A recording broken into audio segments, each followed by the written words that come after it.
top of nangyari. BKB. So Sayang. he's gonna hit hard, Yatoro. He is, but it Nanakaw pa naman ni Rubik yung pressure tombstone. onto him and Oh. it's versus that Doom. So in some of these fights, he can just get erased if he's not super Tombstone careful, with if they shard don't pa just yun. use everything to bail him out. Vision having a pretty clear advantage, and as we were mentioning earlier, their scaling, it is very strong this game. Collapse trying to do his best to keep up with the cause. He's farming well. He's not too far behind, and he is going to be very, very tanky and can obviously go for this Aghanims pickup just to try and put everything into keeping Yatoro alive throughout these team fights. Talo spirit dito, pre. Hindi Ideally naka-courier allowing yung Yatoro to go for the more skin ng aggressive Brad items after the Duarte. MKB and indeed Yun pala trying to logic get this na. Dragon Lance upgraded No. next into the Hydra's Breath. They need Yatoro to do all of the damage. Hindi nga Hindi nga yung flashy offlane yung kinuha He's niya. trying to Collapse save eh. the slot as well too, right? Because he doesn't want Pike. Oh, nice dodge. Because he just wants all that hard damage versus this triple tanky core. He needs to deal the majority of it for his team. Kailangan ng I ano. mean, I can get it. it's just going to be much pang-cart more value right in terms of just having pang-save. damage on the TA. Pag You na, can ano, pretty much rely on pag Rue na-invest. and Not Me to pick up the 4 staffs. They're both queuing them up. So Yep. you're going to have that Tsaka positioning Doom coming in din from your pala. supports. You can trust in them. And as Yun the din. carry, you can afford to go all in on the offensive build. 9 class. They set up for the kill here. Not me. We'll just get right on top of him. Uy, Concept is there, but the nice hits onto the side. I mean, he's making them work for it. Backup's coming in, and notice he's ready to jump over to Not Me. Paano mo I think 9 magbilyar? class is going to be a massive issue this game. He's super farmed, and jumping him and getting him in the back lines. Tayo it parang seems bunso very ni difficult Yatoro for to this eh, no? team. If he's able to get to the point where he has a hex Kamukha too, sila eh. that's where Laurel and Yatoro are in Sino jeopardy. si- The catch Inat me. provision a little lacking. I mean, If they that's get a hex. Yeah, that's Parang and he's kapatid well on niya the eh. way to. He's very He's got close. 2,800 gold, ready to start building towards that hex. I'm feeling, That pickup's going to be a nightmare for Spirit to babata nga deal sa with. yeah, ano I'm eh. feeling some scare for Spirit in these next Vision. 5-10 minutes or so. Let's see what they can get around Yatoro with this MKB timing. BKB also finished for Laurel. Nine. Awesome na They'll yun. find you No one old school na eh. in some time since they found a pickoff. Oh, one. He's thinking about making a jump. I mean, him and Notice could take someone out of the fight pretty easily. Hard to do, though, if they don't make the jump onto Collapse when the Stampede's up, as we've seen before. They also don't want to mess up the move here, because if they do mess up the big team fight ultimate, it could just be Roshan for Spirit. So they do have to be very connected when they do get that connection Okay. from no one. To have the arrow follow up, and without the Mirana, I don't Up think they'll go Nakiras. for it. Very tense moments here in this game. Toro has to play this perfectly. He does. I feel like the maximum deaths he can really have in this game is like 2, max 3. Because otherwise this lifesteal is just going to be able to catch up, outpace, and just have that nice matchup versus him where they have all this gap close. Vision, AC is done. Extra little small armor items also for no one. How's 9 class's hex? Getting closer and closer. Toro, how's he getting toward that He's Aghanim? getting close. He's getting close. It's all about protecting Yatoro. Yeah, Collapse. Once he has that, as long as he's not Lincoln's getting jumped on, honestly, for the most part, he probably Yatoro. won't be. Unless they sort of, because they don't really have easy ways to find and sort of control the Centaur right at the start of a team fight. Collapse, Sure. he's always going to be able to press Stampede in these team fights. He could die to the overall like AoE damage that comes in that sometimes But happens he's so during it, tanky. but he is very tanky currently at this point, so it might be difficult for them to just break right through it, but they do have percent damage on it, so that Infernal Blade, Life That's Stealer true. hitting him, it'll build up very quickly. I mean, maybe that's the thing. Is that actually who Notice is going to be looking for the most in these fights as this Doom? Are you trying to jump the Centaur to stop those sort of saves coming in with the Axe, with the Stampede? I think he'll save the Doom probably for the one of the other core 2 targets, but just hitting the other one's going to be very successful. The Roche, it's dropping. I mean, they used the Stampede Nagago. aggressively. Lock Hook the shot in from Not Me. So indeed, they'll be able to finish that Roche. Team Spirit not able to make any sort of jump into Di the pit. tinuloy Not yung Me puta. gets caught outside of it. So Layo Vision, nila. they'll get a kill. They'll get the panakot Roche. lang They've got the yung Aegis ready to Stampede play with niya. for the next 5 minutes on Satanic. And you deny the Roche away from a TA, Sinigin, a di ba, hero right? that wants to play with Oh. that Aegis advantage in this type Rinig. of matchup. Very heads-up move Oo, for Vision. oh, yeah. Kaya They're running Toro straight sila. towards the Tora. Oo. Away. This feels like a hard one for Yatoro to carry. It's not the similar one where he's this terribly, this super late game carry that has the edge over the opposing carry. The Lifestealer matchup, when he's on even footing, It's not. It's very good. You want to Yeah. be quite ahead on the TA when you're playing in this matchup. very, very difficult times here for you, Toro. Yeah, Satanic is fully caught up, not dying at all in this game. Okay, Having Dragon's that Breath. lane freedom as well. Jump forward, notice. Rue, Ay, he's not Dra. going to be getting away from this. Very good. Headless Breath pala. Vision, super easy for them to make these And pickoffs. Nako. Both supports gone. Sakta. Puta, nagja-jockey chan Team Spirit. Nobody can really come anywhere close to Vision right now. This might be the roughest game we've seen from the Clockwork, from Not Me. He's got 10 deaths. Whoa. Unable to find Collapse. connections with this hero. He's going to try and jump in. No one was thinking about going back in on this with the epicenter. He won't for now. Collapse backs off with the axe. Okay na.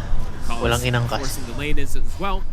They've got so much time to apply this pressure here, Vision, with the 3 minutes of age. Parang yung SS niya yun eh. Onto the tier Box, 3 top. ano They've got the yata. fortification out of Max Spirit. Max speed. 9 class, the Hex, it's 80 gold away. Baka I don't know pa-out if lang they're din. gonna- Sumisigaw they din yun They, eh. they see the items that he has, so they're gonna Sure, have to. but it's going to be brutal. It's what do you do against this Hex on the Cole? 9 class, he's always going to find the way to catch you. Oh, Hex na. Might be able to just pop some of these heroes before they get the BKB Uh-oh. off. No one will be able to find an amp damage as well. Shivas is about Spirit. to finish for him. They're going to try and do something. Amp It's It's damage into pa the si ages. Noah. It's a risk, but they feel desperate right now. They've got the Axe from Collapse, so eyes on him to get that workhorse onto Yatoro if he does get focused onto. At the same time, Team Vision, they've got the Moonlight up. Sneaking around the map themselves. Getting up to the high ground here. Satanic will show. So Spirit have decent amount of information, Mauna but nila can they Kotel, actually pwede. fight this despite the gold deficit that they're at? Can they access the backline? Do they see 9 class? They Uy, get the nice. run on He's him. going to try and get the jump in straight away. They look towards 9 class, see if they can take him out. The curse comes out, locking the 3 of them down. No one's able to get the BKB off. 9 class, he's Ay, healed nabuhay up by si, the ano, Infest. Satanic keeps Kotel. the call alive. Vision, they won't lose anyone to that attempt there from Spirit. And now Satanic, he's on Yatoro. Toro has any sort of help to get him out of this. The Stampede's already been used. Try Pinukot and ko. run, but the BKB's about to come to an end. They've got a force hit from Rude to try and save Yatoro. Satanic's going to still chase on. No one catches Not Me here in the river with Ducalis. The workhorse is Grabe there. damage Collapse na under the naman tier 2, but po. Satanic, he's going to dive on forward. Collapse will go for the TP out, gets out just in teka na. time before Notice comes in with the tendrils. They try for a Yata. desperate move. They find the Galing backline, ng but there's so much pagkakasid nila healing. kaya Gets ng the 9 fast plus. off Oo. onto him. They get the extra bailout Siya as na nga well too when he nauna. gets the Holy Locket. Look at that heal. I mean, it's one of those situations, right, where you Nakapitan want pa to ni, kill ano, the ni couple, Satanic. but at the same time, it's just so hard to take 9 class out at the start of the fight, even if you're getting the jump on him. BKB was used there from Laurel and Yatoro. Don't have it for the defense now. Still an Aegis on Satanic onto this high ground. Can they push him back? The tier 3 is gone. Cheeky little purge. Collapse. They're going to try and see what he can find at the side. They get the Vortex on the one Satanic. The damage coming in for Yatoro. Sumakeri sa... Going to be fine. Gets in with the Infest. They do catch him with the Sun on the way out, though. That's him gone the once. Spirit, can they set up to take him down a second time? Hook shots there. Nice. The damage. They bring him Uy. down low. He's able to put the Manta running away with the Moonlight, but they've got him. They nice. take out Magal pa siya Satanic. doon. And they chase for more. They need to try and find more from this Spirit. Kaya nila hanapin An si 9 opportunity class. presents itself. They cannot let it slip away. Zip 4 from Lyle. Look at the 9 class. The Kiriel. Ghost Scepter doesn't Nice. matter. Hustov, Vortex, they've got the control. They'll take the call down. Ooh, they punished some of this greed from Satanic. He felt like he was unkillable, but his team started to split away. He didn't have all that backup. Arcane Great pa nakuha. opportunity seized there from Spirit.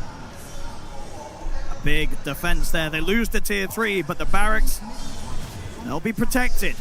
Spirit having a chance Bago now ba to tong play out ano, onto the map. skin ni Storm? Good window as well. 50 seconds almost here without 9 kalawit. class or Correct. Satanic in play. Mon Leon. Hit the high ground a bit. Parang ngayon ko nga lang din nakita. Or attempted. I mean, he hits Hits very hard. hard. See how much Spirit can do. They lost the tier 3. If they're able to take the same, maybe even more. That was an insane Sure moment naman for daw yun, Spirit pre, team, 'cause basta now you're seeing iro-roll mo Toro lahat. potentially is going to have that item advantage versus the Lifestealer to be able to beat on him too. Tower dropping. Connection on the side. They're going to hook shot. They're going to be able to catch Whoa. Ducalis outside of the base. Dude, Carl Another one here for Spirit. is getting the connections here with the Vortexes. 6-2 and Tangina. 4 now. Despite the deficit that he's at, I mean, he's still at a point where he's got more farm than no one on the Sand King now, and he's making more plays. They'll get the Toro. jump onto Oh, Yatoro. nice Collapse. save. He's in with the save though. Bales Yatoro out, and will be able to take him away Ayun from na. the Doom. They Buyback bought back pa. on Ducalis as well too. If Spirit's able to disengage. It's a full retreat. Everybody's getting out alive on Spirit. Oh, the spell casting from Spirit. Absolutely beautiful. The Winter's Curse to disengage. They know what primary target number 1 is. It's Yatoro. Just make sure that he's protected, and he can potentially still do it in this game. Na old school to. 4 protect 1. Swift Blink getting pretty close. I mean, he's got the money. Yep, he's got that 3,500 advantage. He's got that Kanina, sleight of hindi hand na with right nagbibigay hand. Do you AB. spend No up the isip. Swift Blink or do you hope for buyback?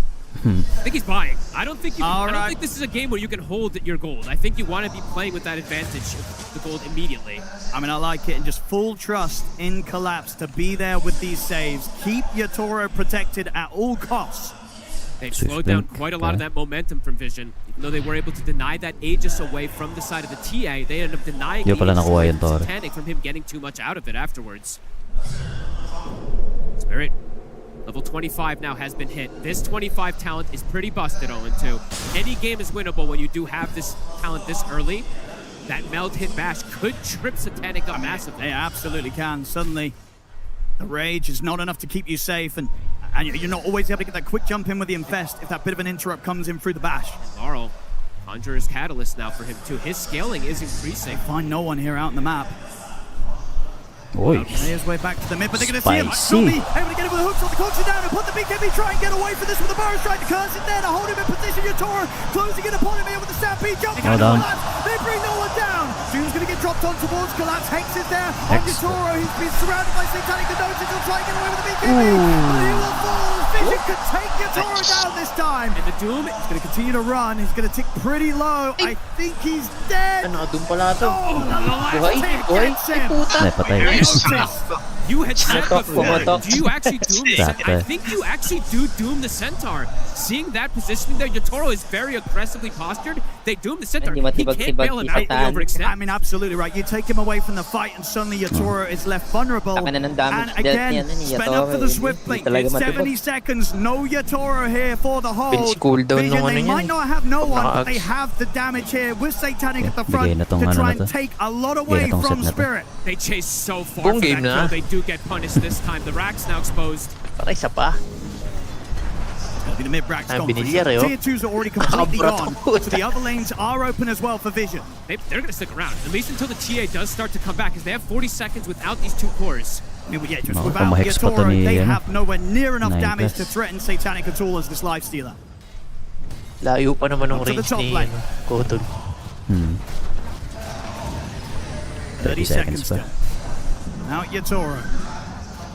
No one back in Wala play, is pa ready rin to buyback TP yun. over to join the rest of the team. Notice he's in with the jump to Ah. get the catch on, and not me's in trouble. Another fire thrown down on towards him. We'll Nice. try and use the hook shot to get Kulit away. mo, Corner embrace itcha ka out of ng force. itcha. We're separated from Satanic, but Satanic, he wants to keep pushing Sakit for the kill. po tayo. Wants the Manta to tank some of the battery assault. Might just die here to the damage of the Gago. illusions. They'll Taken. get him back to the fountain. But Vision just pushing Spirit away from the barracks. They'll respect the fact that Yatoro is coming Hindi back nila into nakuha action, yung though. They task. won't overstay their welcome. Vision, they'll fall back. Up na yung doom nito. Satanic pressing forward here with that life stealer. Now back in that even net worth, has this item as well too coming out for him. We'll see it again, that last tick. Literally the last one, and it overkills him by 4 damage, if I'm not mistaken there, because it was ticking for 66 per tick. Iwisi. Potentially looking to close it out if they get a big catch So here. close. They know very likely, right, from that last play, Na that Conjurer's buyback Catalyst is pa naman. not an option for Yatoro, and he's still 500 gold short of it. Okay. So they know there's a high likelihood that because he spent up and didn't have the buyback for that defense, that he's still in this Agstong situation Dome where if they pure kill win na to. Yatoro, the game's going to be over, and we're going to be going Oh. to a game 5. Laurel has a Linkens to be able to block the Notice, jump. it's going to make the jump. They find Not Me first. Same time, Takalis is trying to look towards the back line. Wrong. They've surrounded Yatoro, but there's the save. Collapse save. comes in. He's got to get him out of here. The curse Yes. will hold back no one Amazing. to notice. They'll take Yatoro back up to the safety of the high ground. Nice sideways there onto no one. Did use the BKB Sigal- during the sigal- workhorse and can't actually attack during it this time. It has to just run away. So Wala nang it's a BKB, walang defensive bailout from workhorse. Spirit. They can't get any type of aggressive potential out of it there. And there's still a Doom available. Notice does have it at the ready. Do they try and strike again? Oh, I like this from no one too. Go, go, Goes go. for the Basher after the Shivas, that extra bit of control that could potentially clip the TA or even the Centaur, right? Like when he's trying to bail him out, it might hit him with the Bash if he gets lucky. It's all eyes on Yatoro and Collapse. Well, Ooh. Yatoro. Oh, na-stun. Collapse is going to go in aggressive on a Notice. Notice steps forward. They catch him with the Who's Stomp. Look at the BKB off Notice. He's going to run. They try and drop the dude down with the Linkers in there. Cold Embrace keeps Lyle safe. He'll be fine. Sumakay pa. He's going to push on towards Yatoro. Yatoro getting forced back to safety. He'll be able to get out with the Blink. But Collapse, he'll suffer for Layo this. ni Hirap. Taking down to the Doom. He's gone Uy, for patay yan. 80. And Satanic, he knows without the Centaur to be around to save anyone, he can get back on the aggression. Laurel Arrow. has no BKB. Or sorry, Yatoro has no BKB for 20 seconds. Oh, force aggressive. X to the force. Satanic, he's stepping up. No one's in with the bonus track on the line for the Buyback. take. He's gone. He's got the buyback gold available here. He'll use it straight away, Yatoro. But Vision, they're taking them down one by one inside the base. They'll look to Satanic, but he's able to back up, continue the push onto the Game barracks. 5 na to. Spirit, they've got to try and Oh, hold yan. here with just the two of them. Vision, 2v5 with an Diretso, epicenter diretso. available. they're ready to go for the mega creeps. No Puta, one is ready to gumilid go pa. for the kill. He's challenging up the epicenter. He's in with the jump. They get the opening on towards Lau. They've got the lockdown. Lau to fall. Nice one. He's Easy na. out of the buyback. Easy Now na. onto the tier 4s here, Vision. Oh, and Game I five. think we're blessed with that Ano lang game yan, pre, 5. illusion might lang yan be. para lumapit si And Larl. the tier 4s are going down. Yatoro's going to try one final stand here on his own, but the entirety of his team are gone. The Uy, burrow kahit strike gaano there, kakalakas, catching di him ba off kaya the BKB 1v5 into the yan. end. GG's called. We're going to a game 5 here in the Game five. International Grand Ganong Finals. series It's nila. Team Vision coming with some Puta, uyan beautiful ni Noon. moves here in this game 4. And my goodness, it was Nakita just mo yun? too much for Ayun, Spirit. ano, Spirit nasa was sort of corner, coming yung with a referee. pretty good strike back around these saves from Collapse, but you saw the adaptation from Vision. Suddenly, Collapse's priority in this fight, it jumped up Pinagsuntukan na ba sa tenfold. loob ng Get boot rid of the Centaur, na stop them magkaampi? getting these saves. Parang wala with pa that, naman. they're able to take them down Wala and pa force ba? a game 5 for. They're forcing reactions from Spirit Meron yun, over and that's over not again, it, and for Spirit, matagal it's just na. it's too League yun much na for yan. them to deal with. Bailing Yatoro Oh, out. yeah. Even though Laurel, we mentioned he Old was good making some of boxing, this no? recovery, Ang but you ina. can see the world of difference in comparison. Ginawa of mo him Helen na saying, Celio, no ano, one, he's just a TI. deterrent. He's forcing a lot of reactions, while the other two cores, they're hard carrying. Notice Dati kasi what may a hell of a kampi game si from him on this RTC yung duel. nagbaba ng Starting it out with BKB the sa first fountain. blood somehow, and then ending 9-1 and 11. He played Si, ridiculous. ano yun, Yung si ridiculous Abed yun, stuff di ba? across the board there hindi from siya, Team oh Vision. We are yata, seeing an ayaw bumili ng absolutely BKB BKB, dito sa yeah. Terra left over here in Blade the grand finals, and we're getting a Bumili, game tas 5, nilapit 2-2 pa pantay now ng puta. between Vision and Spirit. Alam ko si Abed yan. You cannot ask for anything more than that. A game number 5 between Spirit and Vision. We talked about how evenly matched these two teams were, but it felt like so often Spirit had the advantage in draft. Finally, that Deciding break, game na that to, game elongated 5 na. break there, Vision were able to take advantage of it. They came back, and this draft we loved. We could see it. Every player was playing something they felt comfortable with, something that they were able to get ahead with, and honestly, they never really stopped. Yeah, this is perfection. Vision played incredibly. The draft, they fixed the problems, like you said, and this was honestly it swung the other way, where it never really looked that close. Spirit had some clutch fights here and there, but for the entirety of the game, pretty much, barring this one moment where Satanic dies, I think Vision were in the driver's seat. The big difference maker for me in this game was no one playing a lane where he wasn't getting run at consistently by multiple heroes from Team Spirit early on. We had 9 class on his Coddle and Dekalis on Marana. They were playing around that mid lane. They pressured that tower early on, picked Laurel out, and they always had that kill threat, that kill combo available to them that made the early game so difficult for Team Spirit. Yeah, I absolutely agree. And on top of that, they had 9 class on Coddle. I feel like this was the first game that we really got to see 9 class show like how good of a player he is. He got to set up the early game for them. He set up the stacks and triangle that then enables the Sand King. He gets to enable the Doom. I mean, I think Notice had an amazing showing on this Doom. I feel like in both the games where he had a game, he has a hero that he can shine on. He shows that there is no offlane diff in the series. And I don't often get to say that when Collapse is in the game. Yeah, it's crazy how much he has stepped up and how much all of these young players just playing with so much confidence and pizzazz in the hardest and most stressful series of their lives. It is truly incredible, and Vision have, I don't know, they took that break and they made gold of it. I think it's very easy to squander that and to talk about things that doesn't matter, but clearly they went back and they talked with purpose. They spent that time well, and they look like a whole new refurbished team. They look phenomenal. You're bringing up the Notice Doom here, and it shouldn't be any surprise of what he's able to do in it. He has won now 5 games at this international with Doom. If he gets his hands on it, he is going to be able to take it to the safe lane. They're going to be able to take it to the carry here, and that's exactly what Yatoro felt coming up against the Notice Doom. Yeah, when you think about it, a lot of the issues that Team Vision were having earlier in the series kind of chalked down to scaling and going to the late game, and Doom as a hero naturally solves that. Not only is he naturally solving the scaling, but an anti-carry hero versus Yatoro at TI, it makes a lot of sense. There was always the failsafe of this Doom dooming the TA the longer the game went. The fights were not easy to take for Team Spirit, and Notice is such a standout in the sense that we forgot about his Doom because he had so many other heroes he was playing this series. Yeah, and I feel like when you look at the draft from Vision, they are now on the sides of they have all the synergies. You can see how the heroes come together. And I feel like for Spirit, they've been relying on this concept of like amping up our guy. If we have a TA, it's not just TA, it's TA with a bunch of steroids that are making him even stronger. And in this game, there just really wasn't much. Like, TA doesn't like to get saved. It's not a hero that wants to get frozen by Wyvern. It's not a hero that really like, he wants to get his damage amped. He wants people to be held in place and for him to just one-shot them when he clicks them one time. And they don't have it this game. I could see it pairing well when the Centaur Cart came out, right? You're able to get a lot of that damage still out whilst not having to take any damage. But the downside to that is even though Doom is a great carry counter, he's also a really good Centaur counter. It's okay. Centaur runs in wanting to try and get into close range for your carry to do that damage. Well, you just doom him instead, and then what's going to end up happening? That carry is going to kind of be left in the middle of where Centaur's taken him. Yeah, it's a testament to how so many matchups in Dota are two-sided. Centaur is typically considered a counter to Doom because you press Stampede and you run away from the Doom. But then suddenly, what if you Doom the Centaur? Or what if you abuse Infernal Blade more and you play the fights a little bit longer? Or you have enough Disables in the Sand King and the Mirana Arrow so that even if they press Stampede while they're stunned, who cares if they're fast? I think these things, they all add up. They had great answers. And I think if you look at the past games before this, Spirit supports were a huge reason why they were winning so easily. And this game, they were completely shut down. There was minimal impact from Not Me. He was just chain feeding on Clockwork because there's nowhere he can kill. There's nowhere he can really do anything.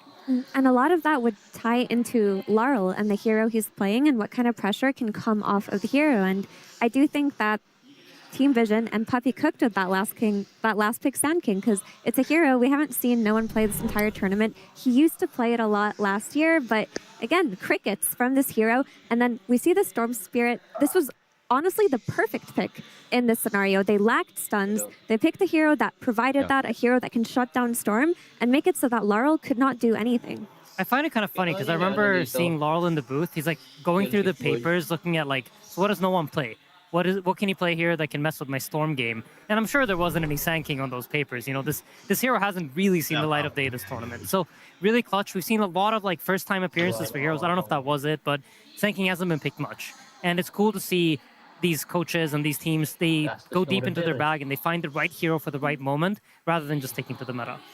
There is the inverse of that, right? Where we're seeing the Wyvern coming out from Spirit. It is first phase banned against them time and time and time again. And if it's not, they will very gladly pick it up. But seeing the impact that it had this time around, Mira, in the earlier game and what we could have, you know, we see what they see, but also that it wasn't necessarily enough for them to turn the tides. Absolutely. I mean, for me, I look at Winter Wyvern as a hero that emerged in the meta specifically to solve Lone Druid. That's really how it happened. And while he did have a lot of good moments in this game without specifically countering anything, I think in the clip that we're watching here, he's going to save Laurel from dying a very gruesome death and enabling him to, you know, get a little bit of a getaway from no one who's been bullying him for the most of this early game. With that being said, I do think Winter Wyvern, the purpose did not need to happen in this game because Lone Druid was banned out by Team Vision anyway. So if you're trading the Keeper of the Light and giving it to 9 class, taking the Wyvern for yourself without the threat of Lone Druid existing anyway, what else does it do for you? It just was not enough. Yeah. I think it's a great point, and I think that's why you want all your heroes to have purpose, because it affects the heroes later in the draft. If you first pick this hero and now they've got a great response with it, well, you've had a bad trade. And what Aiden said before about how TA doesn't really like Winter Wyvern, well, now when it comes later on and you want to pick TA because it's a good TA game, well, that means it hurts your Winter Wyvern's game. And so these things tend to build up that if you've had a bad pick, it will affect your later picks and either make them worse or it will hurt the first hero's game because you're picking something that's good against their heroes, not good with yours. You're split between that choice of good versus them or good with us. And you want something in between that does both. I think that's what Vision's draft does. It's good with their heroes and good against the enemy heroes. Yeah, I absolutely agree. I also feel like every time you pick a hero, like you guys both mentioned, you have to keep in mind that you're also opening a door for your opponent. And in this case, Coddle is probably their most comfortable for. It's probably the best hero against Winter Wyvern, just as a 4-5 matchup. And you have to consider that. You have to get value out of your first pick despite those two things. If you're giving those two things away, what are you getting in return? And in this game, Rue plays an amazing Wyvern. Curses are on point, but it doesn't lead to much. I could see, Vision coming back into this, really prioritizing the supports no matter what. I know that our bans ended up leading that way, but that was one of our biggest takeaways in what had been developing over the first 3 games initially was 9class's pool in a way is shrinking, and he's kind of pushing to things that, he knows how to play, but they're not really in the meta. They're not necessarily things that are comfortable, even if it is something he knows how to play. So I just love switching it up and immediately taking it as soon as it was available, and not even trying to call the bluff of, will it be available in the second phase? We just need to look at what is doing so well, because in our other games we've had Dark Willow, Bounty Hunter, Rubik, Keeper of the Light, Hoodwink. They've all either been banned or picked up by your opposition. Yeah. He's a different beast on his pool of heroes, and we saw the difference here, Quinn.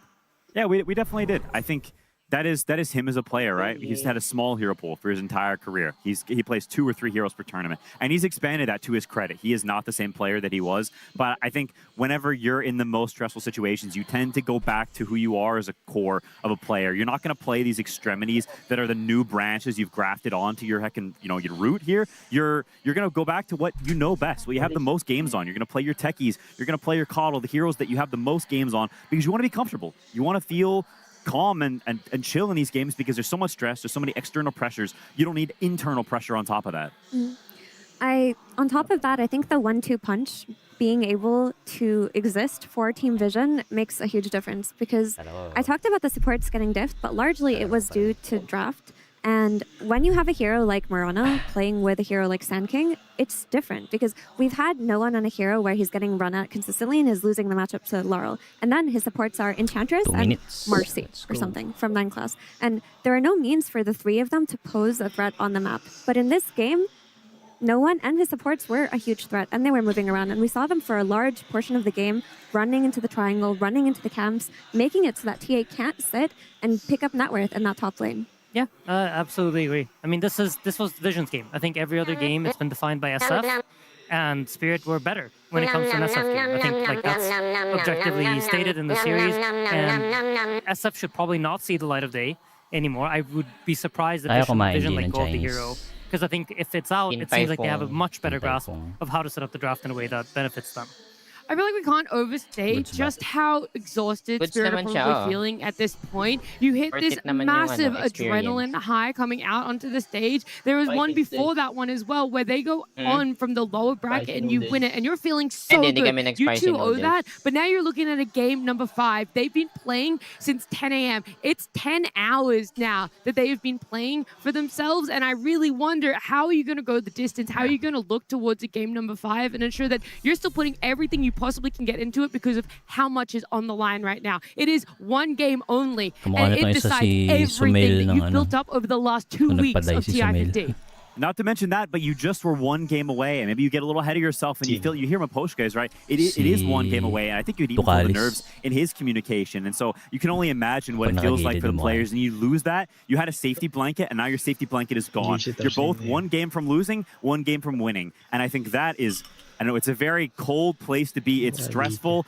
You're out in the open. There's nothing protecting you, and I think for both teams, it's so much pressure. They're so close to their dream and so close to failure. It's a nice edge. It's also the coolest game that you could possibly have at TI, right? Yeah. This is truly the maximum amount of pressure for both teams. Every single moment, every single play that you make could be that winning moment, and it goes both ways. Everybody has that in the back of their minds. There's nobody that's thinking to themselves like, oh, it's just another problem sitting at home playing. Now everything is on the line. I feel like this is truly what TI is all about. It's about that high stakes, high pressure, the prestige, all of that coming together, and now we get to see that pressure for both teams equally. Yeah, it's people who have put a decade of their lives or longer into something, and now this may not just be the most important part of your Dota career, but to them it may feel like the most important part of the last decade of their lives. Satanic's not even 20 years old. For him, it's half of his life, maybe his entire life. This is the most pivotal moment. There's so much gravity, there's so much importance for all of these players. It's such a huge portion of their life they've dedicated to this, and it's all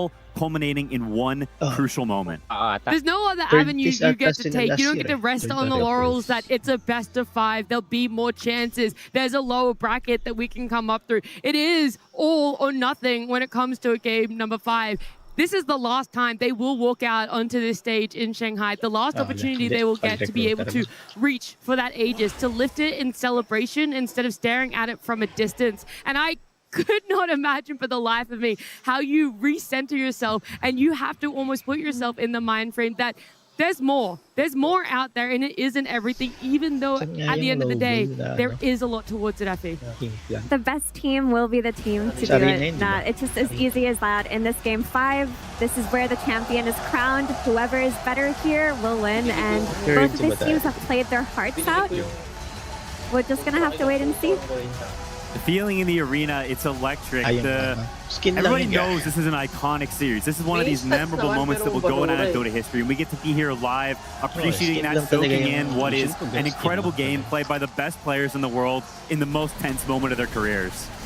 Spirit have seen a game number 5 on a grand final, though. They've been out the other side and walking towards the Aegis, and so it still sits there that they've done it once. Why can't they do it again? And Vision sit there saying, we could be the people that stop them, stop that 100% win streak that Spirit have in TI grand finals. I mean, last time they did it, they set up a trap in game 5 for the draft. They managed to get their hands on that Magnus, and the rest is history, right? So it's probably going to look something similar again. I think they've been trying to trap Vision into playing their draft game all day today, and if they manage to do it successfully, I think probably a pretty easy game on their hands. Yeah, it can't be understated how much of this series, how much of this grand finals is a coach-to-coach matchup as well. All of these players have played elite, incredible Dota. Every single one of them has had moments in the series that were just the reason, the game changer, the reason why their team could do it. It's going to be a matter of these traps that you're talking about, but also what the coaches talked about in terms of pep, in terms of motivation. Can they even trap? We talked about how Miposhka diffed Puppey in the draft in the first 3. Puppey came back swinging in this last one, and it's just going to be a battle of the brains now. Yeah, and you can see Puppey on the camera before they walk out on stage too, him giving a speech to his players, and all of them looking at him intently. They're fully focused and believing every word he says, and I think that's the kind of leadership you want. You have people who are buying in, and they say, whatever this guy is saying, I'm fully on board. What he picks for me, we're going to play to the fullest of our ability, and you're a team, you're a succinct, you're unit, you're one fist, you're not 5 fingers. Yep, absolutely. Also, I can see on my screen that the coin flip has happened, and Team Spirit has won it. Yeah, Team Spirit called heads, and they get heads there. Now they have to decide what they want to do for themselves, because for game number 4, they ended up wanting that first pick. It didn't end up playing out in their favor. And so, again, I know all this preparation has already happened for them. They already know what they want, but they're sitting there thinking about it, and it is going to be first pick that they choose. It seems to be the preferred choice throughout this tournament, right? Yeah. It seems like a lot of teams prefer the first pick. The cool thing with first pick is that you get to build your draft. You kind of, on first pick, you are the one that's setting the pace. You're the one that's saying, okay, these are the matchups that we're getting. A lot of the times, these teams are so good that they know that if I pick Wyvern, you're going to pick Coddle. They know this is coming. So when you run first pick, you kind of, it's like playing white in chess. You're making the first move. They have to respond to you. And that's the choice you want to be in, right? You want to be in a driver's seat going into this last game. You want to feel like you're in control. You want to feel like you're the one that determines how this final draft goes. That was one of our criticisms, though, of game number 4, is that they open with the Wyvern on the side of Spirit, but don't actually build around it, because what they end up pivoting their draft towards doesn't utilize it. That TA, you guys talked about time and time again, where ultimately they didn't necessarily feel like they're on the same page. It's not going to be a repeat for game 5, but it does have that little bit of how will they open again if the bans were to go the same way? How will they want to alter or adjust things to ensure that they could still have that advantage with first pick? Absolutely. I mean, the Wyvern to me is still a very valuable hero, but the biggest purpose it serves this TI is that it pre-addresses Lone Druid and it pre-addresses Nature's Prophet. And in that game 4, both of those heroes were banned in the first phase. They didn't even exist within the draft. So you took a hero that becomes very generic in that sense if it isn't aiding your draft. And if you're just going to open with a hero, a clock opener for a support would have been easier to build around than that Wyvern. And I don't think we'll be seeing it in this game unless that Lone Druid is not banned. Yeah, I would be inclined to agree, and I think the bans will Granite probably side. also be different. I think Spirit has learned from this. They learned, I mean, obviously they know this trade wasn't good. They can definitely feel that in game. 2M. I'm sure Miposhka sees it, and so they'll be looking for a different trade. I have no idea what the hero will be. I think it's part of what makes this final so interesting, is that it's not been super predictable what's been picked. It's not a meta where everyone agrees on the order that you pick things, and it's the same trades every game. It's very different trades. It's a lot of thought. It's a very creative final with a lot of expression of sort of deeper hero pools and historical understandings of Dota matchups. And so I think it's honestly hard to tell, and we're just gonna have to wait and see what these great Dota minds cook up. They've been able to utilize the breaks between games time and time again. They've always been 72M. able to put on a show for us. But right now, it's down to the final last game and our final draft. Team Vision versus Team Spirit. Grand Finals. Game 5. The feeling in Shanghai right now, it will never top this. Everyone's seated, excited and elated for Game 5 in our grand finals to see exactly what these two teams are going to build for themselves in either a draft and an execution that will result in lifting the Aegis, or one that walks away with disappointment. And looking at this one, Spirit, we've already talked about, has first pick, and the bans for themselves, it's a run back of Bounty Hunters and Nature's Prophet at the moment. With this time around, it is Vision going for the tree and the Shadow Fiend band. Yeah, it's a little different this time because Team Spirit had first pick in Game 4 and they banned their own Shadow Fiend. This time around, Vision are the ones that banned the SF, so it makes it that they can choose their pick of the litter here between the Earth Spirit, between the Lone Druid, and the Dark Willow, I believe. Yeah, they're using reserve time on it. They're going to ban the Doom. I really like this.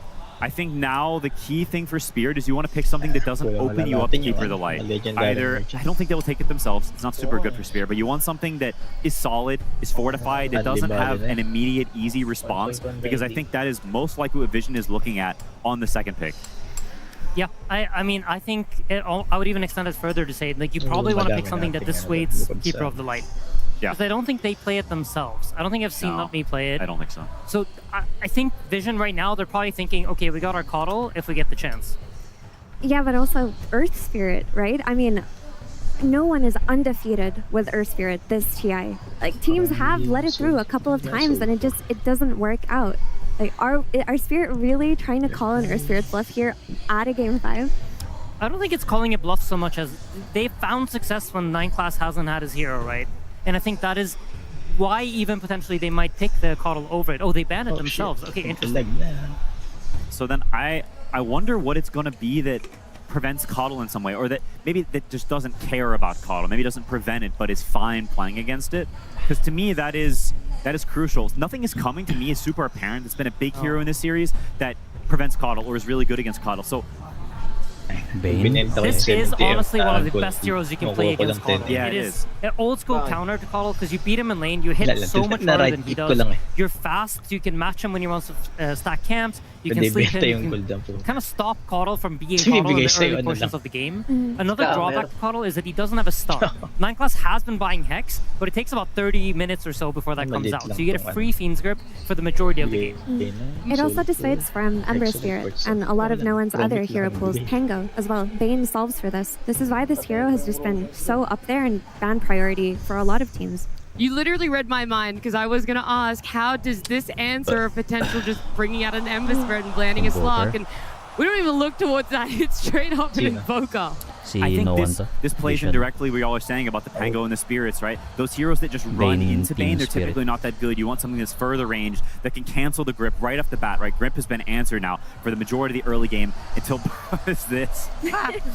And so I think it's a very cool pick. It's a clutch pick that just says, hey, this is good against Bane. You picked a hero, we're picking a hero that's good against that. I think that really worked for Vision in the last game. And while it's a different hero, I think not jamming the Coddle into a situation it would be bad in is very smart. But now this Invoker is out mid. This can be punished. Like, Laurel does play Pango, and Pango versus Invoker mid is one of the rougher matchups for Invoker. It just tempos very hard, and by having Bane on Team Spirit, they can secure it for themselves with no fear. I absolutely agree that the Invo is great against Bane, but I fear for how the rest of the draft builds, and that's where your point about the Pango comes in. I feel like building around this Bane has a lot less vulnerabilities. The Invoker is a lot more exposed, and there's a lot more potential angles for Spirit to try to exploit here. And heroes like Pangolier, other heroes that might cause issues for Invoker, because he's quite a defining hero from the mid lane. He's not one of those heroes that moves around and makes a lot of moves. You know what kind of heroes he needs. He needs some sort of stuns. He needs Sunstrike setups. The Quas Vex angle for the hero doesn't exist right now, so it's very one-dimensional. He gets run out very easily as well. So for example, if something like a Bane plus Morana come out from Team Spirit, Invoker can't defend himself very well against it. Yeah, you can see Spirit also, they don't care about the Coddle. It may have owned last game, but this is different circumstances. They banned the Dark Willow instead, saying, you want your Coddle again? Brother, take it. We've got answers this game. Yeah, it's just high-level drafting going on right now, right? So Vision, they need to try to secure up this Invoker's game. They need to try to build around him, make sure that he can actually be that Bane counter as the game progresses and actually scale into the game and not just be countered into oblivion by the time the 5th pick comes out from Team Spirit. Yeah, a big way you do that is getting strong lanes and getting some melee hero or some tanky hero that can sort of play in front and give Invoker space because there's aggression coming towards mid. As soon as you pick Invoker, there's a big spotlight on them mid lane. They want to pressure you, they want to run you over because you're vulnerable early. And so for Vision, having something that protects that area, that can fend off the Bane, whether they be Vision or clutch plays or something to take off the Nightmare, anything really. There's a lot of potential answers, but you want to fortify this guy. I completely agree. Yo, shout out, happy birthday to everyone born today. Guy in the arena celebrating his birthday, celebrating a Game 5 between Spirit and Vision. I don't know if you could be any more blessed, truly. It's a great birthday. And this is a great hero versus Bane. It does all of those things, and it's a very classic response. Yeah, this hero is really good against Bane. It's also a 9-class hero. I will say he doesn't really play it that often, but I think he plays it extremely well. He's one of those people that when you give him something like this that has like some sort of clutch play, some sort of like can do some weird stuff, he usually finds the impact. I know he's a big fan of buying the shard and also lifting his allies out of danger. And here's the Pango, Mira. Yeah, I mean, it's a great lane against Invoker. It has a free BKB. Like, I feel like free BKB in Dota is so conceptually broken. That's why we've seen Lifestealer this series as well. I do want to comment though, now that this Rubik is out, a hero that kind of got forgotten about last game was the Underlord that popped off in game 2. Like, are Spirit in a position where they have to pick it here, or they just give it to Vision? Because Underlord would fit so many builds to set up for this Invoker Cataclysm later on. It's so scary to pick into Rubik. Because is, this Firestorm gets amped up, it deals so much damage, it cuts through you so quickly. You go from being this tanky blob to just being butter. Yeah. You just have to deal with it then. You have to give them the Underlord. That is, I'm not going to lie, it's a very scary prospect. I think it gives you incredible scaling. It gives you real ease of execution where you can sit back and farm, and if Spirit doesn't run at you, that eventually this Bane, this Pangolier, these are heroes that need to commit to fights in some way. And I think Spirit, with the Mirana, it's exactly what you mentioned, Mira, but it's very focused on aggression. And if there's an Underlord coming, these are heroes that don't like being held down. They don't deal well with roots. They play well off mobility. And there is a potential serious scaling problem. Mm-hmm. It's just how heroes can become problems, but then another problem is posed with the Doom in that last game, and then Doom shifts up in priority, and the Underlord that was banned was forgotten about, and it's just so much has been happening this TI Grand Finals. It's wild to keep up with. Yeah, absolutely. I mean, this Underlord, I agree. It poses a lot of issues. It's great against Pangolier. You get that global root that can set up for spells. They can set up for any sort of lift play from Rubik. Pango does have a shard that kind of protects him against it. And Underlord is yet another hero that does not have a stun to cancel the Fiend's Grip. So if they go for that, that's something that you have to keep in mind. Yeah. Yatoro will also have the pick to counter that, so we'll be able to immediately respond, and they're not going to go for it. Axe into Bane is a little surprising to me. It's something you would typically consider as a pretty good response to Axe, because when he calls a guy, you just sleep him and have a save. So I don't know what you think, but I'm a bit surprised. I am as well. I feel like the Underlord looked a lot more difficult to address within the draft, but it seems like Vision wanted to build around their Invoker. While Underlord would have solved a lot of issues in the game, they looked at it as, we have an Invoker in our first phase. Do we have enough setup for it? Okay. Let's just go for Axe, the greatest setup for Invoker in all of Dota. Yeah, it's also a little bit more of a pressure Next laner. to Void. Yeah, I mean, it pressures a bit more on lane, right? Underlord kind of likes to draw out lanes. He doesn't really play so aggressively. He tends to Firestorm out the lanes, and that would open up a lot of doors for Yatoro to just kind of pick anything he wants. With Axe, you have to be quite mindful of picking ranged carries. They tend to kill themselves quite easily on blade mails, so a lot of those heroes are now scary for Yatoro to pick. Axe is not the... I mean, there's the Lifestealer, which is I think it's a pretty good, decent game for it, but it's not something Yatoro particularly likes. It's not in his wheelhouse. I think Satanic is much more comfortable and appreciates the hero a lot more. Classic Yatoro heroes, when I see Invoker, I think something like the Faceless Void. But I don't know. I mean, which I would love to see, but I don't know if it's good enough. I think I would prefer the Lifestealer just because of free BKB. We talked about it with Tango. You've got another free BKB. You counter Invoker. Again, Vision are saying with this Axe pick that Invoker is the centerpiece of their draft and they want to build around it, and Spirit choose to conceptually counter that with a hero that is naturally so good against Invoker. Yeah, I think right now looking at Vision's tools, like they can stun the Lifestealer with the Axe, but what next? There needs to be some big physical damage coming out here from Satanic. It is absolutely what he's capable of, but they need to find a way to kill this Lifestealer. This hero has won, I believe, every single game that we've seen him in this Grand Final, and I think he's been quite a big problem in all the games that we've seen in this Grand Final too.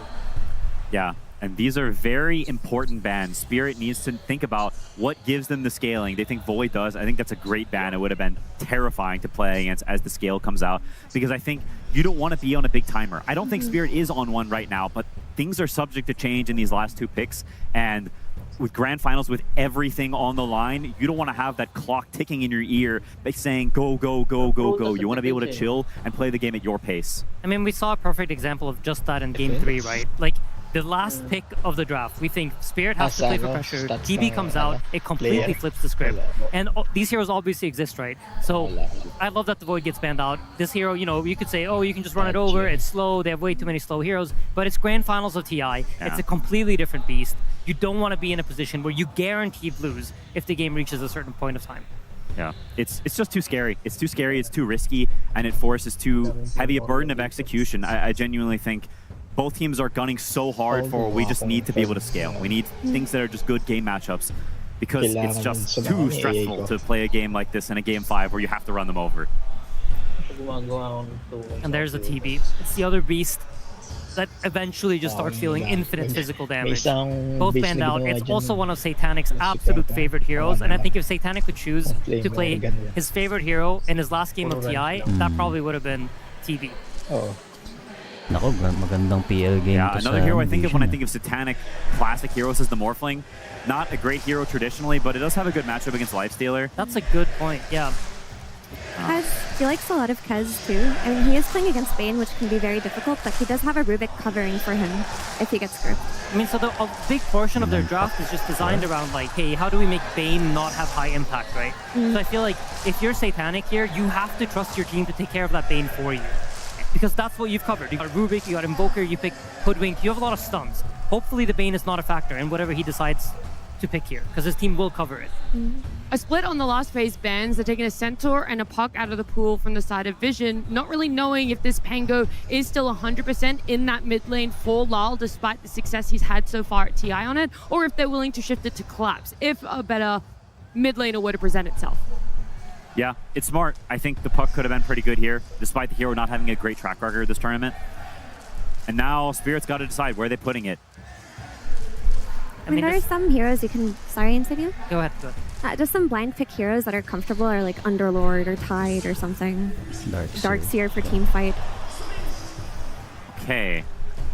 So Carry na lang ng this is Vision. pretty good, but this is a hero that is also susceptible to being counterpicked Palagay ko traditionally. good There are some PL responses, last pick nila. like the Sven that we've seen have a lot of success against the Darkseer. It's a good Sven game. It makes a lot of sense for their heroes. Invoker loves playing with Sven. Sven loves getting Alacritied. And it's honestly a pretty decent matchup against Lifestealer, or it can be. But they have this time the steroids on their side, right? You have the Invoker that's going to amp up whatever carry they pick. I kind of like it. It makes a lot of sense to me. Yeah, and it also dissuades from some pesky PL or Naga Siren coming out at the very end. You have to always account for this type of hero at a Game 5, and Darkseer gives a solution. Yeah, Darkseer definitely covers the illusion heroes. Usually you tend to want to pick some sort of strength carry core into Darkseer. All the agility heroes give Darkseer a pretty good illusion for him to use.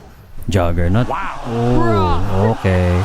You In a can't Game be 5. doing this! Did you see what happened Game last 5 year? Juggernaut. Yesterday. Whoa. That item doesn't exist anymore. That neutral item is gone. That's true.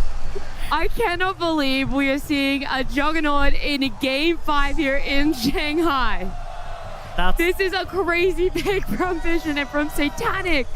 Mas Like, gusto ko it's line your up lane ng against Spirit. Dark Seer, you out-heal with your healing ward, all of the pressure. Every time we say, I can understand what Juggernaut does here, the hero tends to have a bad history in elimination games at TI. But Mira, you did say one of the most broken concepts in Dota is having a Free free BKB. And all the free BKB heroes are in this grand final, game 5 of TI 15. I don't know. I mean, you're playing against Bane. I think there's a lot on Ruvik's shoulders to cover against this Bane and make it so that Satanic can play the game. Juggernaut as a hero has very good scaling. They're going to have the Alacrity plus Omni Slash combo versus the Lifestealer. You know, it does suck to get Omni Slash, but the scaling is there absolutely for Team Spirit too. I don't know. Yesterday we saw it with Boom Boys. I was like, I'm with it. It's a weird hero, but it's an elimination game, Quinn. It's not just elimination, it's where your hopes and dreams are shattered or made. It's literally the culmination. It's the end of the entire tournament. It's game 5, the most exciting place you could ever be for the tournament. You pick Juggernaut, but hey, you gotta stick to some kind of guns. I don't know if I can put full faith in a Juggernaut, but I can put full faith in the entertainment that we will get to see. We talked about it and saying, do you really want to be putting yourself on a timer, whether that's to finish early or stall the game out late? And I feel like there is that potential issue for Vision for this game 5. I mean, I honestly think I don't know which team scales better. I like, how am I supposed to decide? When was the last time we saw a Juggernaut in like full glory? I don't know. I honestly don't know what this hero's timings are. I've only ever seen it lose lately. I don't know, Nat. Satanic players before you have attempted this. They've tried this. They've fallen on their faces. Will you be the one to break the Juggernaut curse at TI? Will you show us what this hero is made of? Oh see. my goodness, dude. Oh my goodness. You can feel it. The energy in the air going into this match. I'm just excited to watch. It's literally the peak of the game. I want you guys, before we do get to something special, tell me, Vision or Spirit, who will be the team standing out there lifting that Aegis with now both drafts playing out? Spirit. Spirit? I think so too, but Lagyan mo lang ng you know, mga passive. faith in Lagyan mo Jug? ng mga passive yung mga I support never have mo, faith yung in mga Jug, but vanguard I yun. have faith in Satanic and his playstyle. Xenio? Honestly, it's as close to 50-50 as I can say, but I go Spirit. Yung reload master nasa观众朋友们，大家好，欢迎来到赛前采访。 Snarks, take it over. Ladies and gentlemen, you know this man well. One of the most iconic players in the world. Going for his third Aegis. Kanina may support axe eh. Oh. Nangaakit lang. Talon sabay bounce. Today you face Puppy, my friend. Any words to say? Pang ano lang talaga. Pang hold lang. I'm not gonna say something, but definitely you see him. That's a big boy.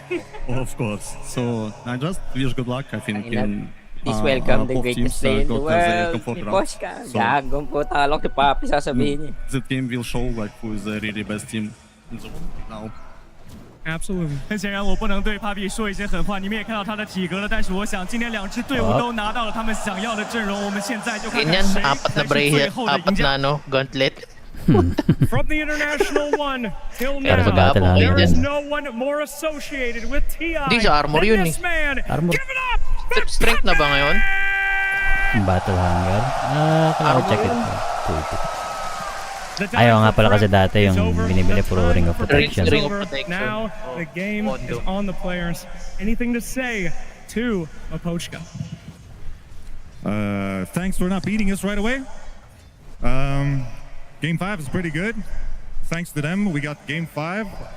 He has done a really good job with his team. All the best of luck to both teams. Hope it's great Dota.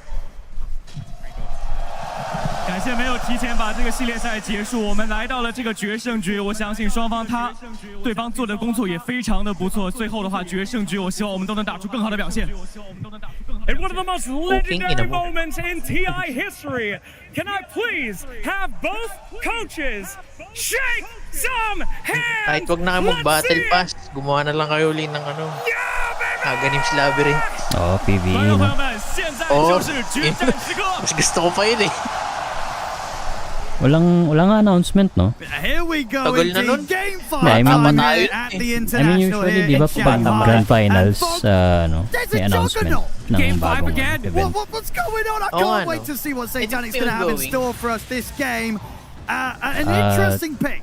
It was always going to be a Mga question what base. the carry selection was going to be coming towards the end of the draft. base lang Last year But naman Satanic making the call to bring in the Juggernaut. Yes, Top last lane, year. we've already had the first Yes, blood go last down year. here in favor of Team Vision. last year 9 Super class. Bowl. Looks Oh, like boy he's pa. going to live in your Goddamn. Toro.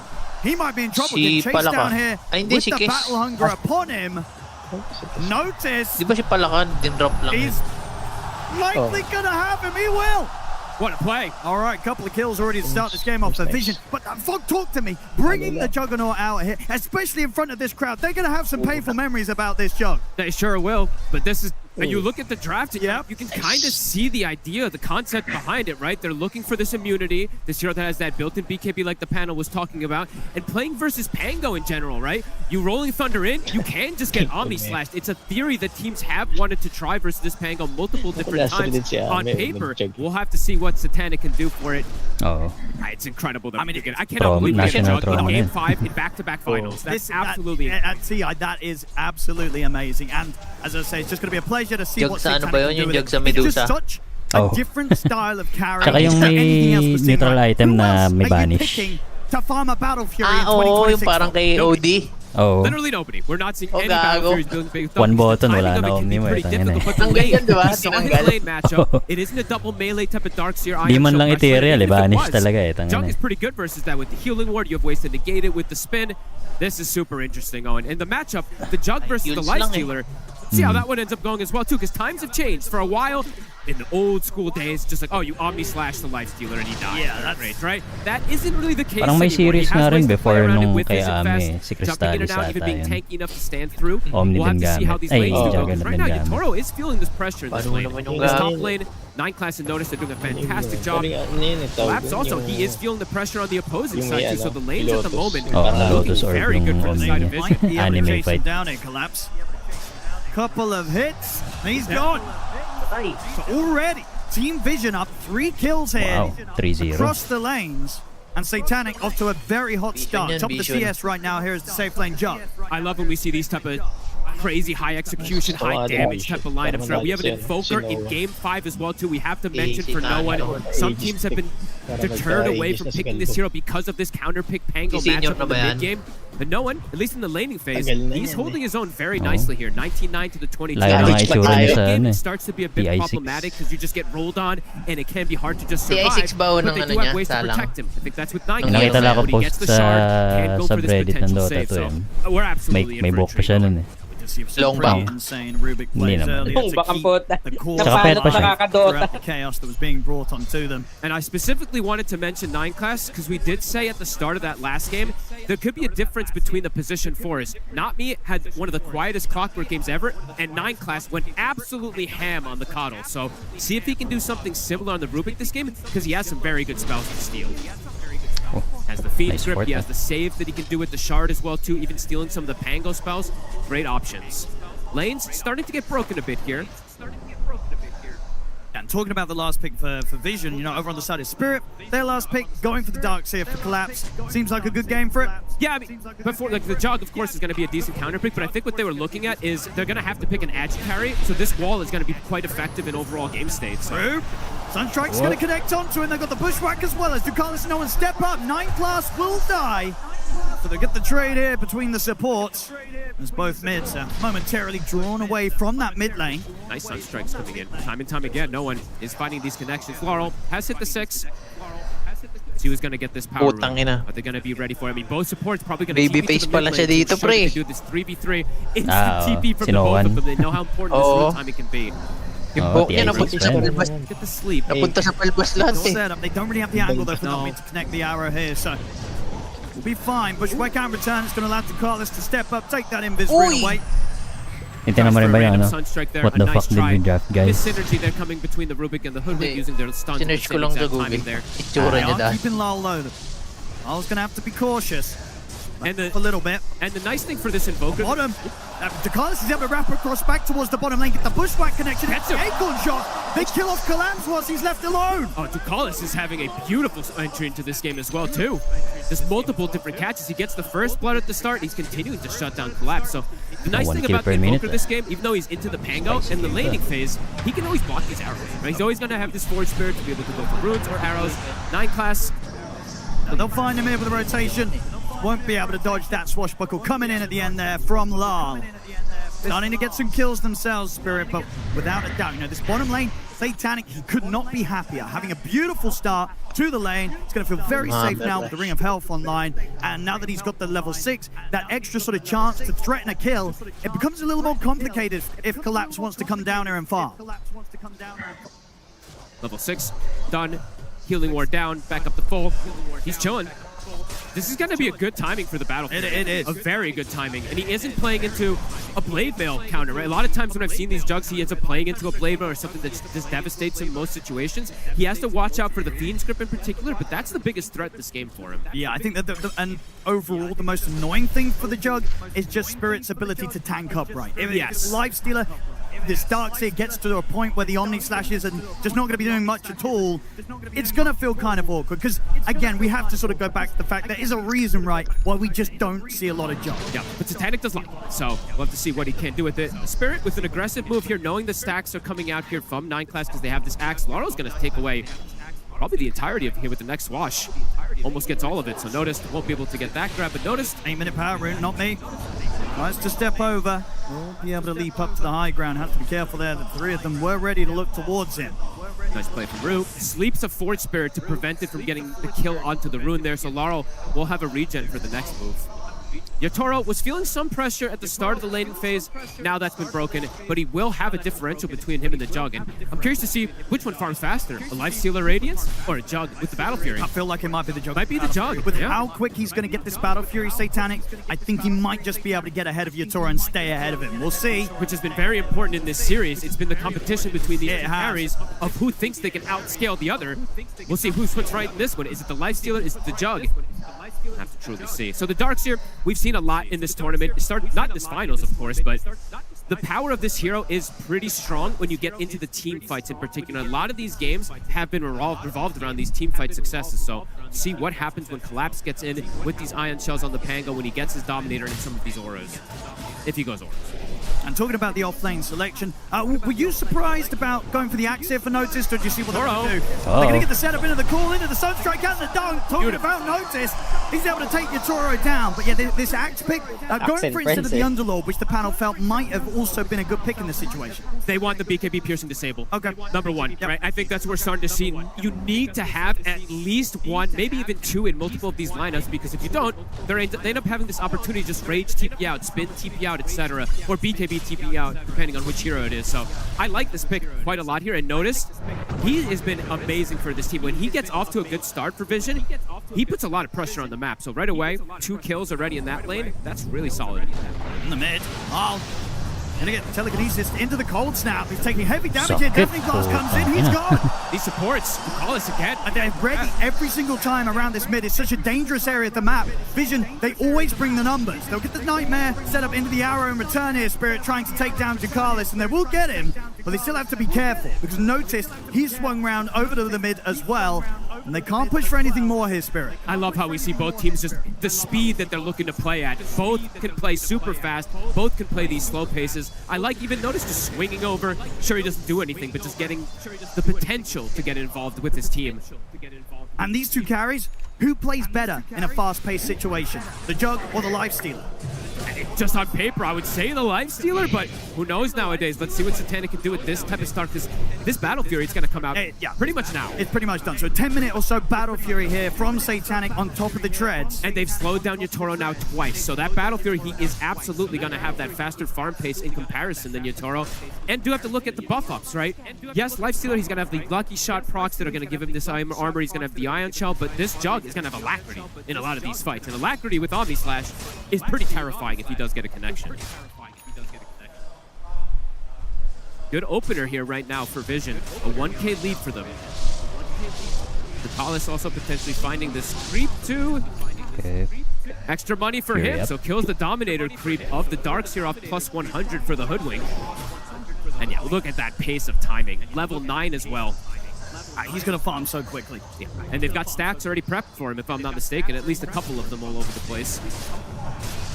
Build-wise, Carl. whoop, they're going to catch him again in the mid-combo.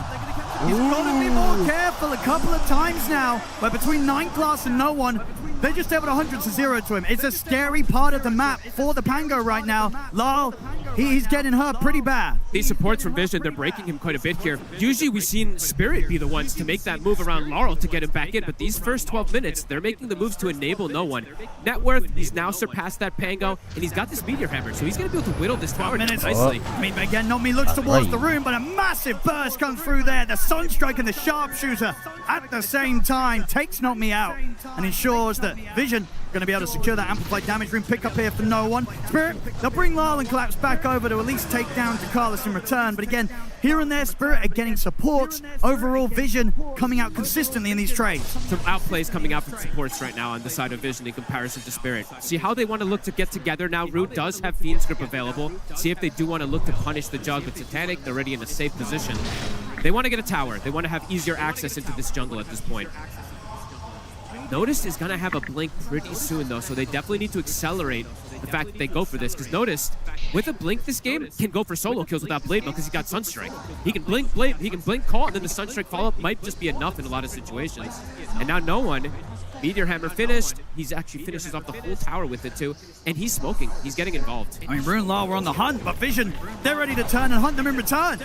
Tornado into the Sunstrike, down on towards the Bane. He'll try to grip, but Nightclass have a wraparound, finish him off here with the help of Ducalis, and indeed get that steal. Lyle, he's going to jump back in aggressive with a shield crash, bringing no one down over the swashbuckle. The vacuum's there under the two of them. They'll get the 2 kills. He's going to try and stand his ground with the Fiend's Grip Nightclass, but he will not succeed. Collapse getting the triple kill. Satanic, he chased Collapse down. Collapse is sort of teasing around with Satanic. The Ion Shells can start to build up. Satanic. Sakit The ng Omni Ion Slash Shell. already used. Satanic doesn't really have anything left in the tank to threaten Collapse, but what a turn up there for Collapse. Gets involved in the action, picks up a triple kill. Nightclass, when he stole the Fiend Script at the start, he didn't have mana. He's actually asking a teammate. He's like, somebody give me something. I believe someone passed him a Lotus, but it was too late at that point. The Darkseer comes in and gets the cleanup, a big connection for Collapse. Top net worth for his team now, Just very good quickly. Awareness there from Spirit to commit for that play after pretty much the entirety of the combo was dropped down onto the Bane. You know, Rude tanked it all at the start. Vision. Blink is done. They're looking to get aggressive here. As you said, the Sunstrike connection, It's will ready. probably be enough if he just catches anybody. A call, a Sunstrike, and a Fade Bolt should do it. And there we have it. They get the call. Bushwhack, Sunstrike into a dunk. Notice ready to start, just kind of leading the plays. He is going to be everywhere looking for action. He will not be slowing down anytime soon.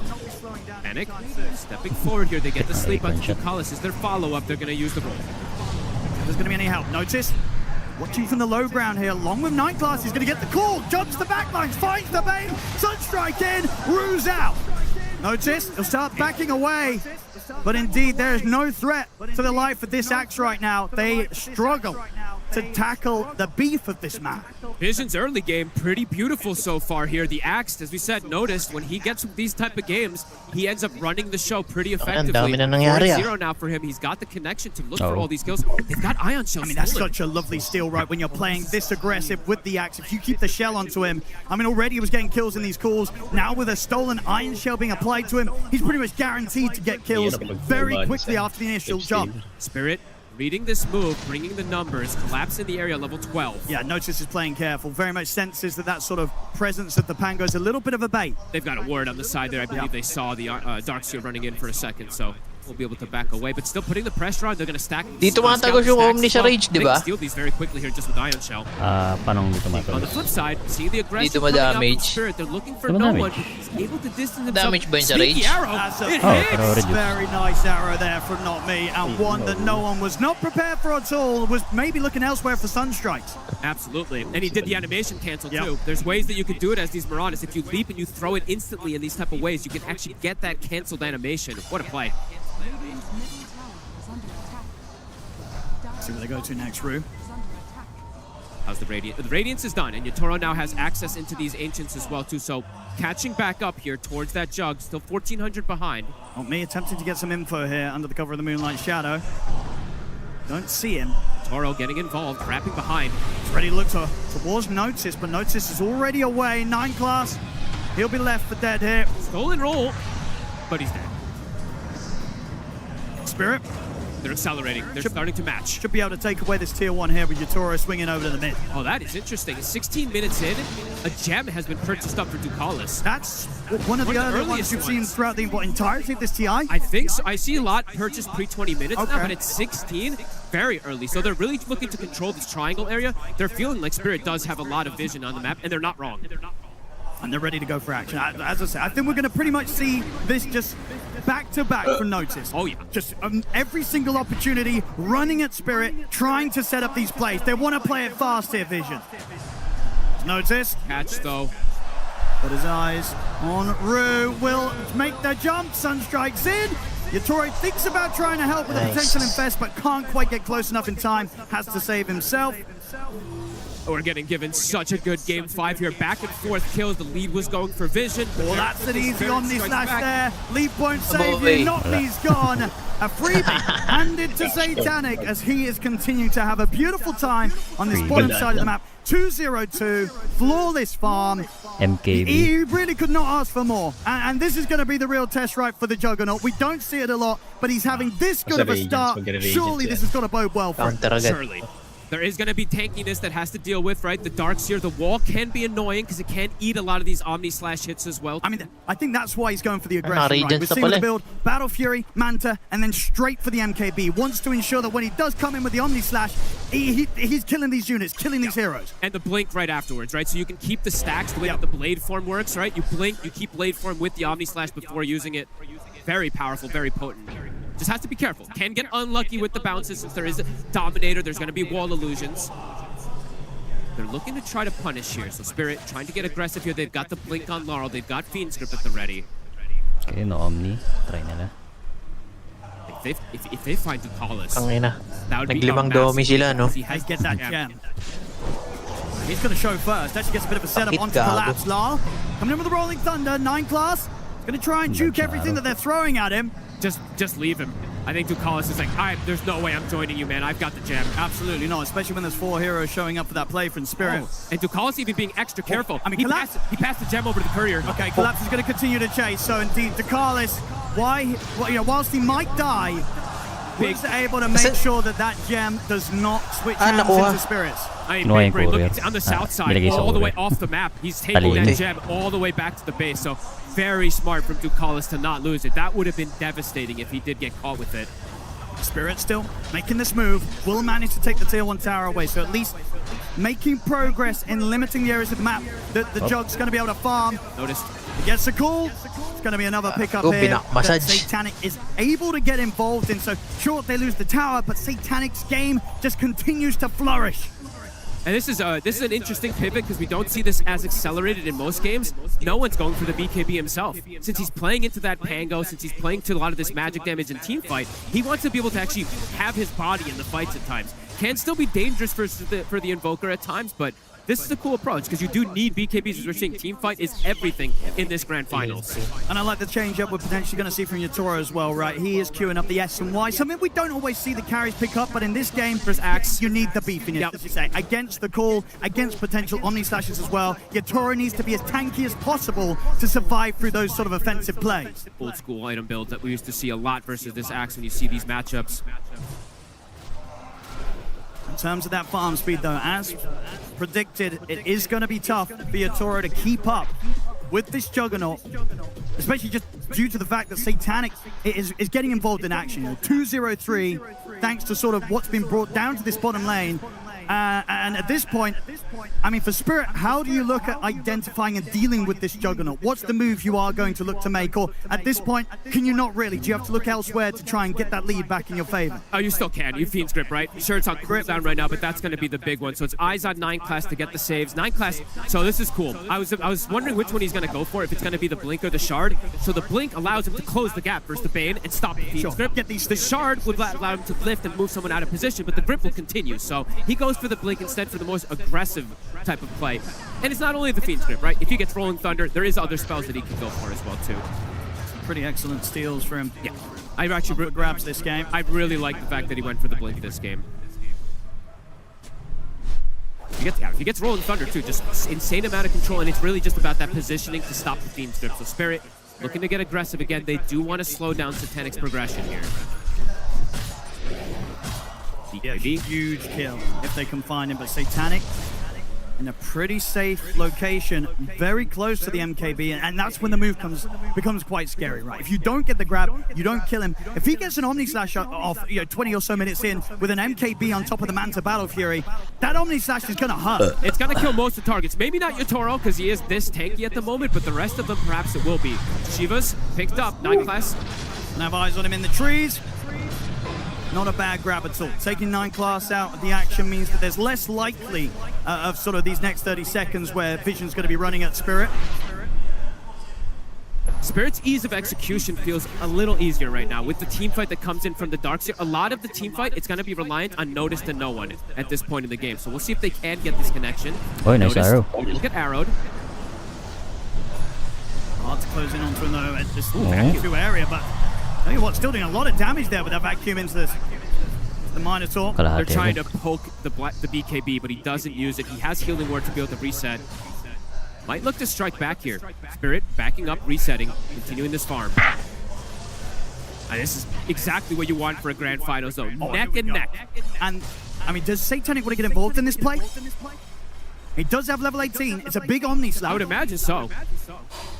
If they can get the jump themselves, Vision, and allow Satanic to just step up, get that ult off, as long as he doesn't get too unlucky with the bounces, there's the potential for him to do a lot of damage at the moment. So it looks like, I mean, maybe they do this type of play where they put Satanic in a risky position and be like, oh yeah, go for him here. And then that's where 9 class can go for the blink, cancel of the Fiend's Grip, get the potential steal, and turn it around. Because if he gets Fiend's Grip too, right, versus Yotaro, it's one of the best spells of control that he can get.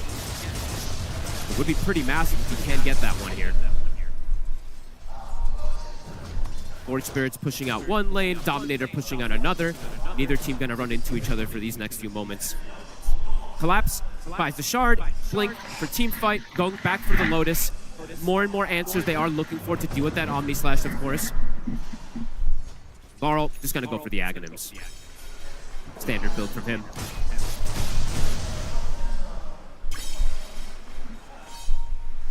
How's the Yules looking for the Mirana? Getting closer and closer. Not me if he's able to find this Yules in these next few moments too. Can be very annoying for Notice. He has BKB, but if you don't use it immediately, it's going to stop your initiation in a lot of these moves. Me? Sneaky. Getting some pretty good information with these Moonlight Shadows. It sort of allows them to breathe a sigh of relief every time he's sort of able to get eyes on Notice, knowing that Axe is not currently smoked up himself, trying to make moves against Spirit. Yeah, that was nice. He saw both of them there, so knows that they aren't making an aggressive move at the moment here. 9 class very close to having this shard now finished up as well after the Blink Dagger, so we'll have multiple ways to potentially save.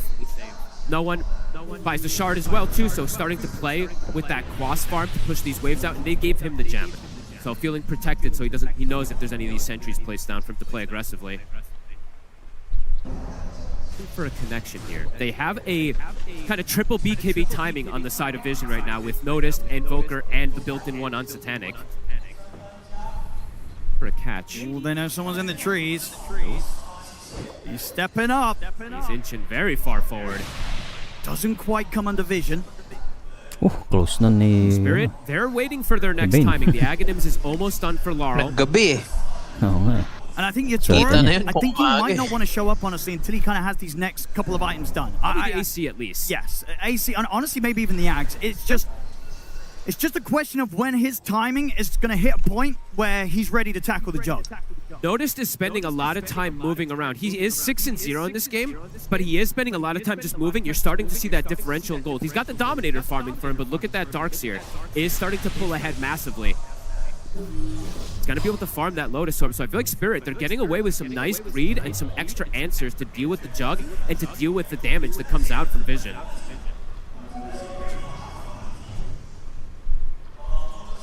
They're just sitting back farming, as you said, waiting for that next timing. Ano to? Walang butso. I think, yeah, Toro wants time. Si Collapse, pag nahuli nila Honestly, itong walang I wouldn't be tae. surprised if he's like, I want the AC, the Ags, and the MKB before I fight. That's a lot of gold. Naka full share, It is. naka shared na nga Show rin up eh. before that. We'll see. Those creeps could be tempting. 290 Gotta lang get yung that MS money. niya eh, pag walang ano. The AC of the Ags in particular, for sure. Could be a nice one to wait for. Brew, halfway toward the Aghanims. So is going to potentially be able to get to that point where he has this Ag speed script that can be very annoying to deal with. Because the lift, it'll cancel one, but good luck covering for the other two. You have to get a tornado connection potentially. Can be hard to deal with at times. Farm lang talaga sila, no? On game 5 here, you have off the ground Safe finals play. of the international. Both teams have been pretty good so far in this series at making constant aggressive play. Parang hanggang game Now that we're here in the game 5, do you think we are going to see both teams Parang lean on lamang that kasi more sort of yung safer Spirit passive kung late style? game. Like, Kung are they really hayaan going to be able to lang keep ng this pressure mission. up at this point of the tournament? I don't think so. Both teams have been playing super aggressive. They're keeping it up. I think we're going to see them keep it up. Here we go. And I wonder which team is thinking about, do we outscale? But I think Spirit might be along that line that they think that they do outscale. I think they might feel that. Right, the Jug is just a bit of a limited hero, what he can do at times. And Omni Slash, at the end of the day, you are kind of trusting in the RNG. You are. They know where Satanic is. He gets the blink away. Oh, It was such a huge catch, but indeed a step ahead, they will not manage to close the gap and find the grip. Tikan na. Satanix Farm continues to have that separation, a 3K lead over the Lifestealer. He's going to potentially be able to get this Butterfly before there's any realms of that MKB. Might have to slot it in before the Aghanims on the Lifestealer. Sila naman.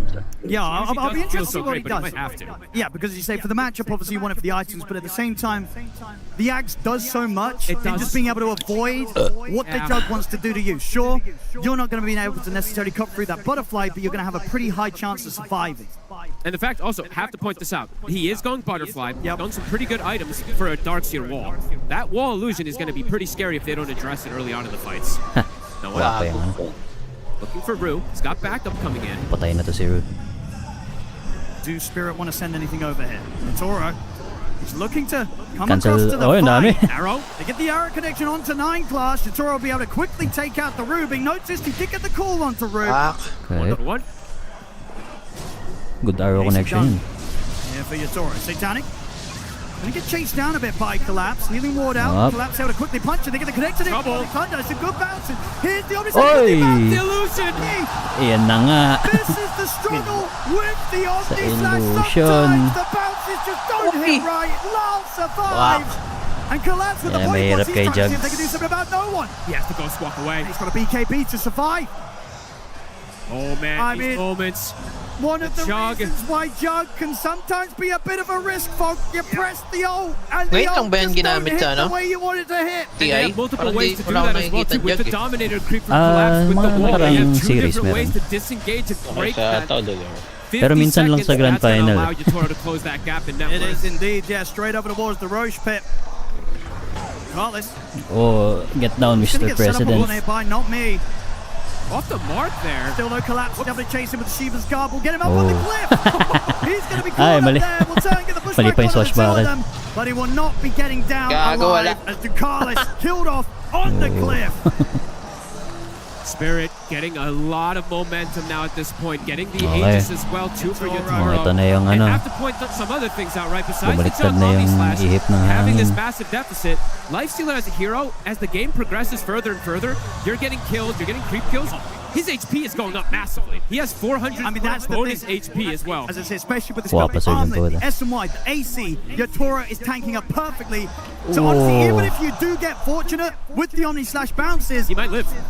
you're not guaranteed to kill him. This Lifestealer is going to survive. Gonna have more and more armor, more and more answers too with the Lotus, with the Shivas reducing some of this damage too. Feeling concerned here, Vision. Have to get some extra connections, have to look for something with Notice. He's been trying, as we said. He's 7-0 on this Axe, but it feels like it's been a quiet last 10 minutes of him finding some of these big 4 kills. Spirit just playing around it, just playing for the farm, playing to get Yatoro to this position. And Brew, as we said, the Aghanims, it's very close for him as well too for that extra follow-up. One. Him and 9 class stepping up on this top lane.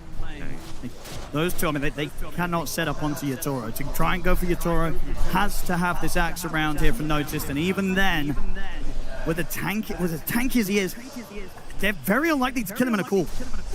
And especially twice. There's 3 minutes of Aegis on Yatoro.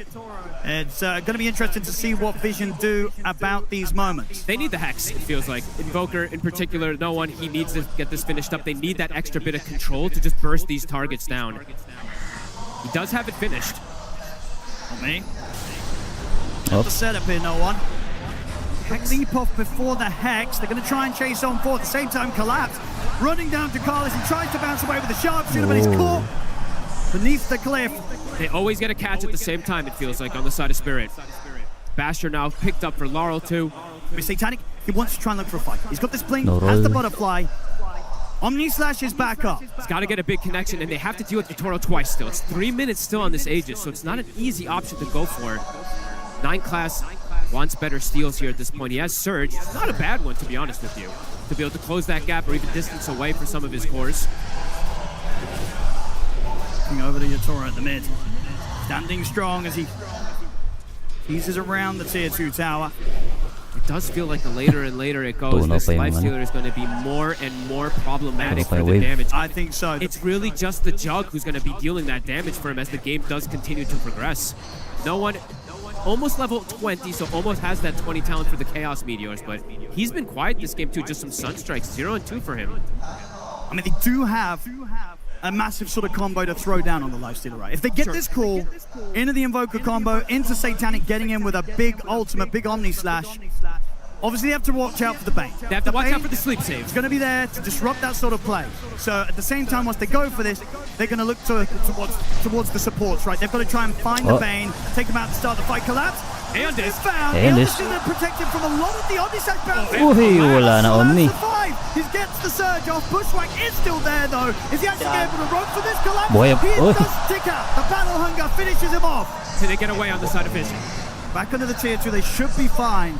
Take the re-engage. They get the call. But they bring him down. The Collapse now gone for a minute.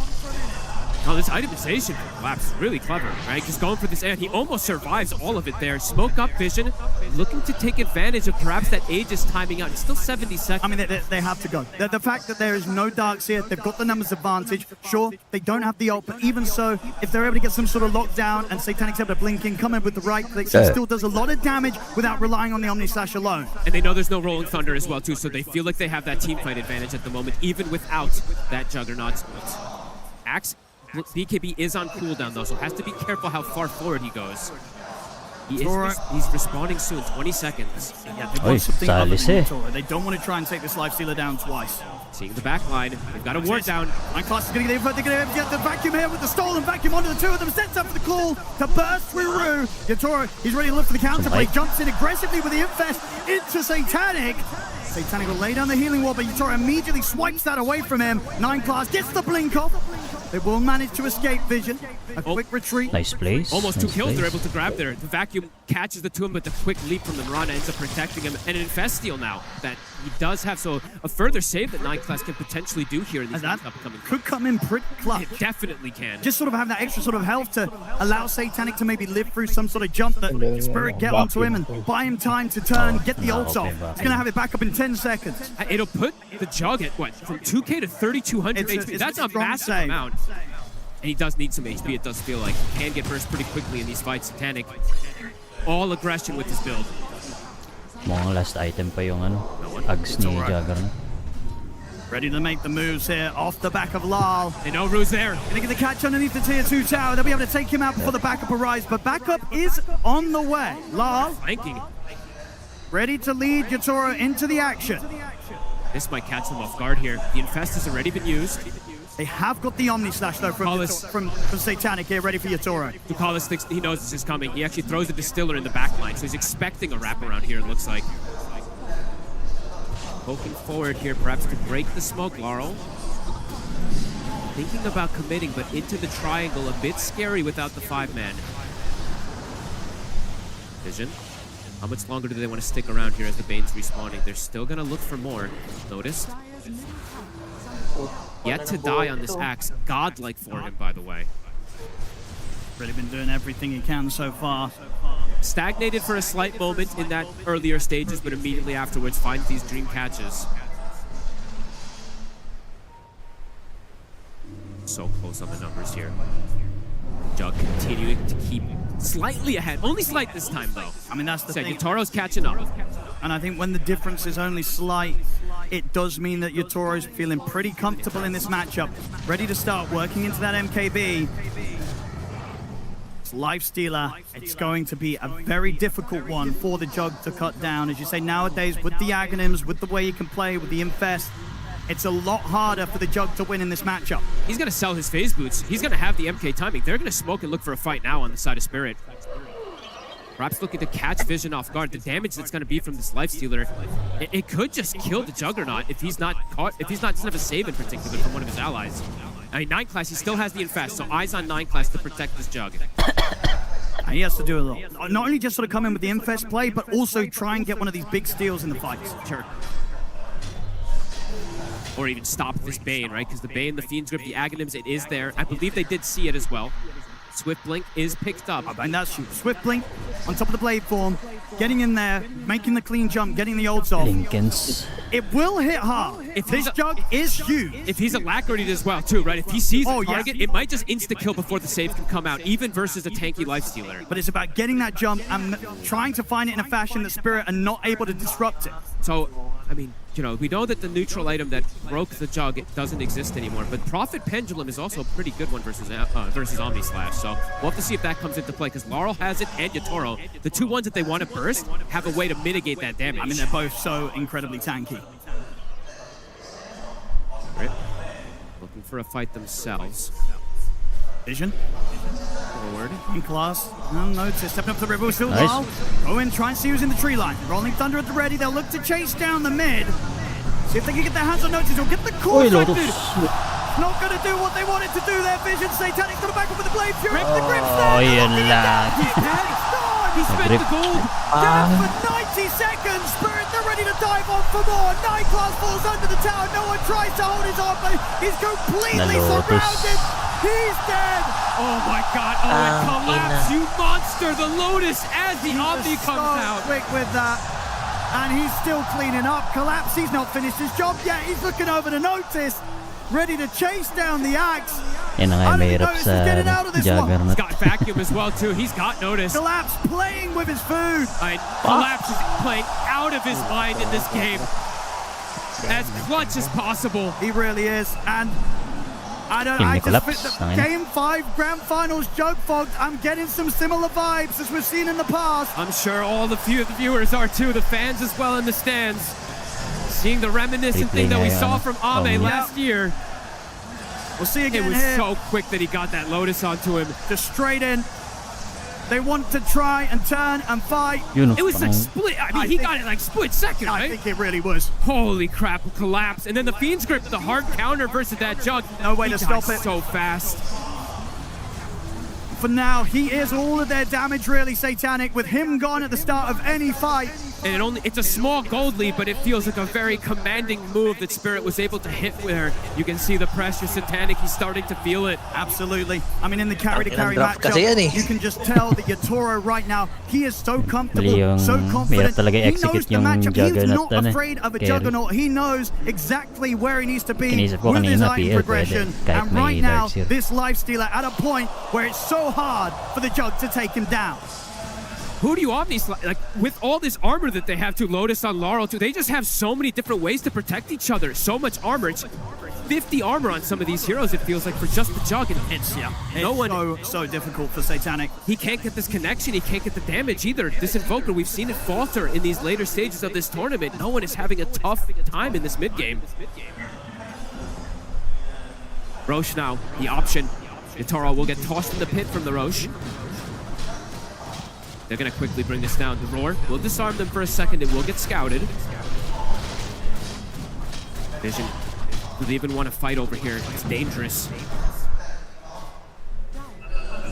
They've got to sit back, let this go the way of Spirit, this Roche. What do you do to itemize, right? What do you do for Vision to counter this? looking for the Lincolns for the Jug. I mean, this is the thing, right, as a Jug as well. It feels like you need so many items to make this hero work, but you've only got 6 slots like the rest of them. And there are counters versus him. There's multiple different ones now with these Lotus Orbs. Even if potentially they have just like Ghost Scepters, right? Because he doesn't even have a Nullifier. I mean, if they even have a Ghost Scepter, they could just eat the whole Omni Slash as well, too. He just needs so much. He needs so much. He wants a Lincoln Sphere, he wants a Nullifier, he wants a BKB, and then at that point, he probably wants more damage as well. So many things that Satanic has got to try and address in so little time and under immense pressure here against the lead that Spirit currently have here in this Game 5. Collapse just keeps dunking new items out too. He has a Hex, he has 7,000 gold after these fights too. Treating themselves to an Aghanims on the Mirana now, level 18. Spirit with this Aegis going toward the high ground, 4 minutes left on it. Okay, they've got a Nullifier at the least here. So the Axe now has at least the answer versus the Aeon Disc, and I think Collapse needs to be a higher priority target for them. Still though, these Lotuses are going to be problematic. Collapse has been running sort of literal circles around them in these team fights. True, very true. Setting up so much.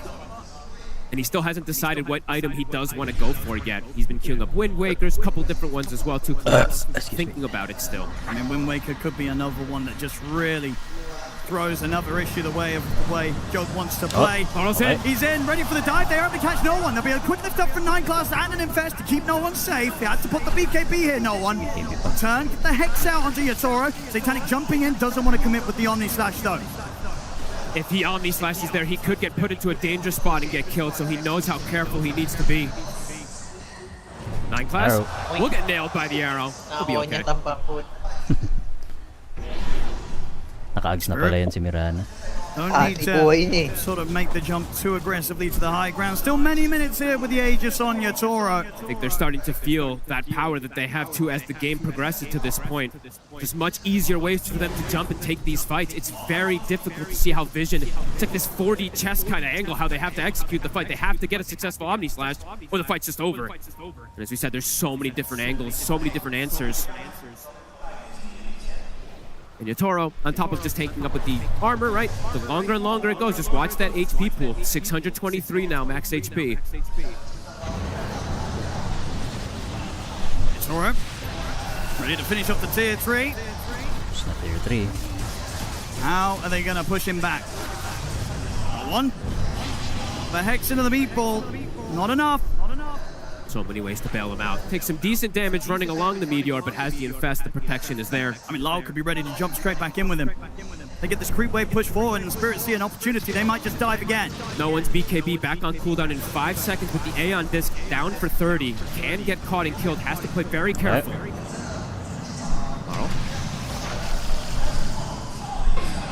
Back onto the barracks. Notice. Get the call. Be able to drag him in decently deep, but again, the damage to threaten him, even the once, just doesn't seem to be there for him. He gets instantly Lotused as well, too, so you can tell Satanic, I can't Omni Slash him. What am I supposed to do? Spirit. Aegis still for 90 seconds. They're backing up, looking to maximize on the map, get some of that extra farm. Not me, looking for the level 20. Is getting close to that. It's a lot more burst damage they'll be able to get from that as well. See if Vision, do they want to go for some type of sneaky play outside? It feels almost necessary to catch Spirit off guard now at this point. A head-on fight feels so difficult for the side of Vision. Full Abyssal on Yatoro. Oh god. They keep getting these massive core items. Did Collapse decide which one he wants to go for yet? Okay, he gets a BKB and then he buys it. He's going for the overwhelming blink as well afterwards. So good luck getting that Nullifier on him now since he has a BKB. Can't get dispel that Aeon Disc either, so looking for more answers. They're answering pretty much everything we do see that Vision is trying to answer their answers with. And especially when you're ahead and you go for this sort of overwhelming blink, Shiva's Guard build, it's just so good at jumping in and forcing out these early reactions, right? Making the enemy team feel that they have to press these BKBs before they're able to sort of start the fight on their own accord. And it's going to mitigate the majority of the damage that can come out from the Jug too, which is most of the damage that we've been seeing. I mean, maybe a bit extreme, but maybe you gotta be thinking about a Rapier on this Jug. Just to go for that blink Omni Slash play, hope that it connects, hope that you get the bounces, because without something that extreme, folks, I don't think they're doing the damage. It does Gonna feel be like tough they're for lacking it. Satanic. If he goes for it, right, that would be the craziest Yeah, inventory it's out there. like The most aggressive inventory I think I'd ever seen if he does go for that type of build, but it might be necessary. I mean, he could be thinking about it. As I say, for the moment being, he has Play safe. Lincoln's Nullifier, BKB queued up. Another Okay, BKB next Pearson disabled. Yatoro, the Abyssal, has been picked up. He's starting to disassemble items here. That SNY that he had disassembled. Now he has a casual Yasha. He's going to be selling the Talisman, and he will be going for that crit and an amp damage on the bottom side. Roche, still some time until it's going to be respawning. Yeah, they'll play it careful, Spirit. They'll be waiting for their next Roche. The question is, can Team Vision get out and try for a play here in these moments before Roche is back up? They look to try here with the smoke. They have to. They have Wind Waker now, so Ducalis does have a hard save versus the Fiend's Grip as well, too. They don't have to rely on some, clearing the illusions, getting a wild grip as well, too. They do have a way to stop it at the least, but he has to be alive for that. Wind Waker boots yung Hoodwink. Smoke at the moment doesn't look like Para it's lang going sa to save. connect. Not me. Playing on the front lines here. Level 20's hit. He does have that extra burst damage. Pwede naman daw siya Vision, gem they're ganun. already heading back. Ah, that's They fine. could not find a chance to make a jump happen here. Noticed is not, though. He's Does very have the deep. gem. He's very far forward. He has some vision to play around it here. He's getting pinged immediately, so it does seem like they are aware of his positioning at the moment. Scaling feels like it continues to grow for Spirit, and for Vision, it has stagnated how much they are getting increased. Satanic, he's trying to think of what to buy. He's queuing up the BKB. Feels like he does need that. I don't mind the BKB. The BKB Sure. at least allows him to jump in and sort of not have to immediately panic with a Blade Fury or an Omni Slash, right? Should give him a bit of a window BKB. to jump in and just get some regular right clicks off and wait Baba out sort of kasi these nung Lotuses before buhay he goes ni for the Omni Juggernaut Slash. Still risky, of course. Very likely that there's halos. going to be enough physical damage coming out from Yatoro to sort of tackle him in the 1v1 when they're just right-clicking each other. And they Kaya have nilang disabled Spirit too, tunawin right? kahit The Abyssal, the naka-BKB. Fiend's Grip. I believe the Basher also on Laros, and he's about to have Abyssal as well too. So multiple different ways if he does go for See, it. I mean, Vision, they need this to go well. See what they can connect with. No one. He has Double a lot of Lotus items. naman. It just hasn't been able. We haven't been able to see Spirit. that damage that can come out from him because they just have the answers for him. It feels like. Yeah, they have the saves. If Yatoro is able to find any sort of window to get the Rage off, to get the Infest off, feels like the fight's pretty much going to be over. They have to fully combo him down, and it's so difficult.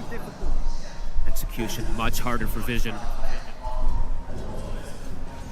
Collapse is switched up, by the way. He's still debating which build he wants to go for here. So the Refresher is the next one that he is thinking about. Always a good hero to have it. Soon level 25 for Laurel. Collapse has hit that 25. That AoE surge. They can zoom in and out of the fights and closing the gaps versus something like the Invoker, which he hates having. Yatoro, they're gonna go for him. They're going to try. See if they can take Oh, him down through the combo. sleep. There's going to be the 9-minute buy sometime. Fiend's Grip comes out, controlling the axe. Satanic jumps in. He's looking at his Uy, napatay siya to.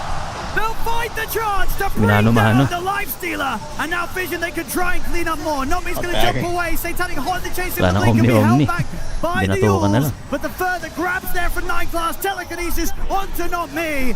Ducalis, Satanic and 9 Class chase on forward. With the stolen leaps there on the Rubik. Not Me's gone. Vision, they find exactly what they need. A Putang fight ina. gone wrong there. Nakayanan. And this grand finals may have truly slipped away from them. But they get the grab, they get the catch, and they're able Wala na to Omni bring eh. down Yatoro. Perfect execution of Chain Stun. Literally perfect. I believe the lift catches him toward the end of things there, and he gets brought down. Beautifully done, because we did see the sleep, but it's a fraction of things that it actually ends up stopping there, and they can't prevent the rest of the damage coming through. And time to push. That was crazy execution from Vision. 45 seconds now, and Toro is dead. He felt like he couldn't die, but they will be able to prove that wrong on Vision. And Roche, it is spawning. Might be able to back up and go for it here with the damage that Satanic It looks has. like they're trying to see if they get small kills out of the mid. Satanic jumping in. Ganun lang pala I can't galawan. Huwag believe they na get that kill with kalimutan the mo team na yung all Omni. around him as well too. 20 seconds. Oh, I mean, he was trying to do a Meteor Hammer play here, but he Square gets up caught bitch by the na lang. vacuum immediately, forced the Eon disc out of him. That was very risky there from no Ayun, one. He gets his nakadidi pa. Aeon disc popped, so for the next fight, he won't have that ready. Amplified damage rune here to help with the Roshan. Can they might be able to Pag kill it in dinuduwerte time. ka but na they never naman, They no? take it down so quickly. Mga nakaraang game, si Yatoro nakakuha ng ganyan. Spirit, Alacrity. they Oo, are not going to be patabi able pa to ni get Roshan anywhere eh, no? close to Yung this. SR. Spirit dies so quickly here with the amplified damage rune on Satanic. Aegis is going to be there in his hands for the next fight. Vision coming back Spicy. with an absolute fighting chance here off the back of that Walang 2-2 pare. defense. That was absolutely insane. Able to find the connection when he wasn't Lotus finally. And Baba, may now the Omni pa. potential 2 Omni Slashes. They're there. Maybe he will be able to find these angles as well. May refresher ba? Spirit looking for the fight. Shard. They don't want Vision to be able to set up like that again. Double Omni.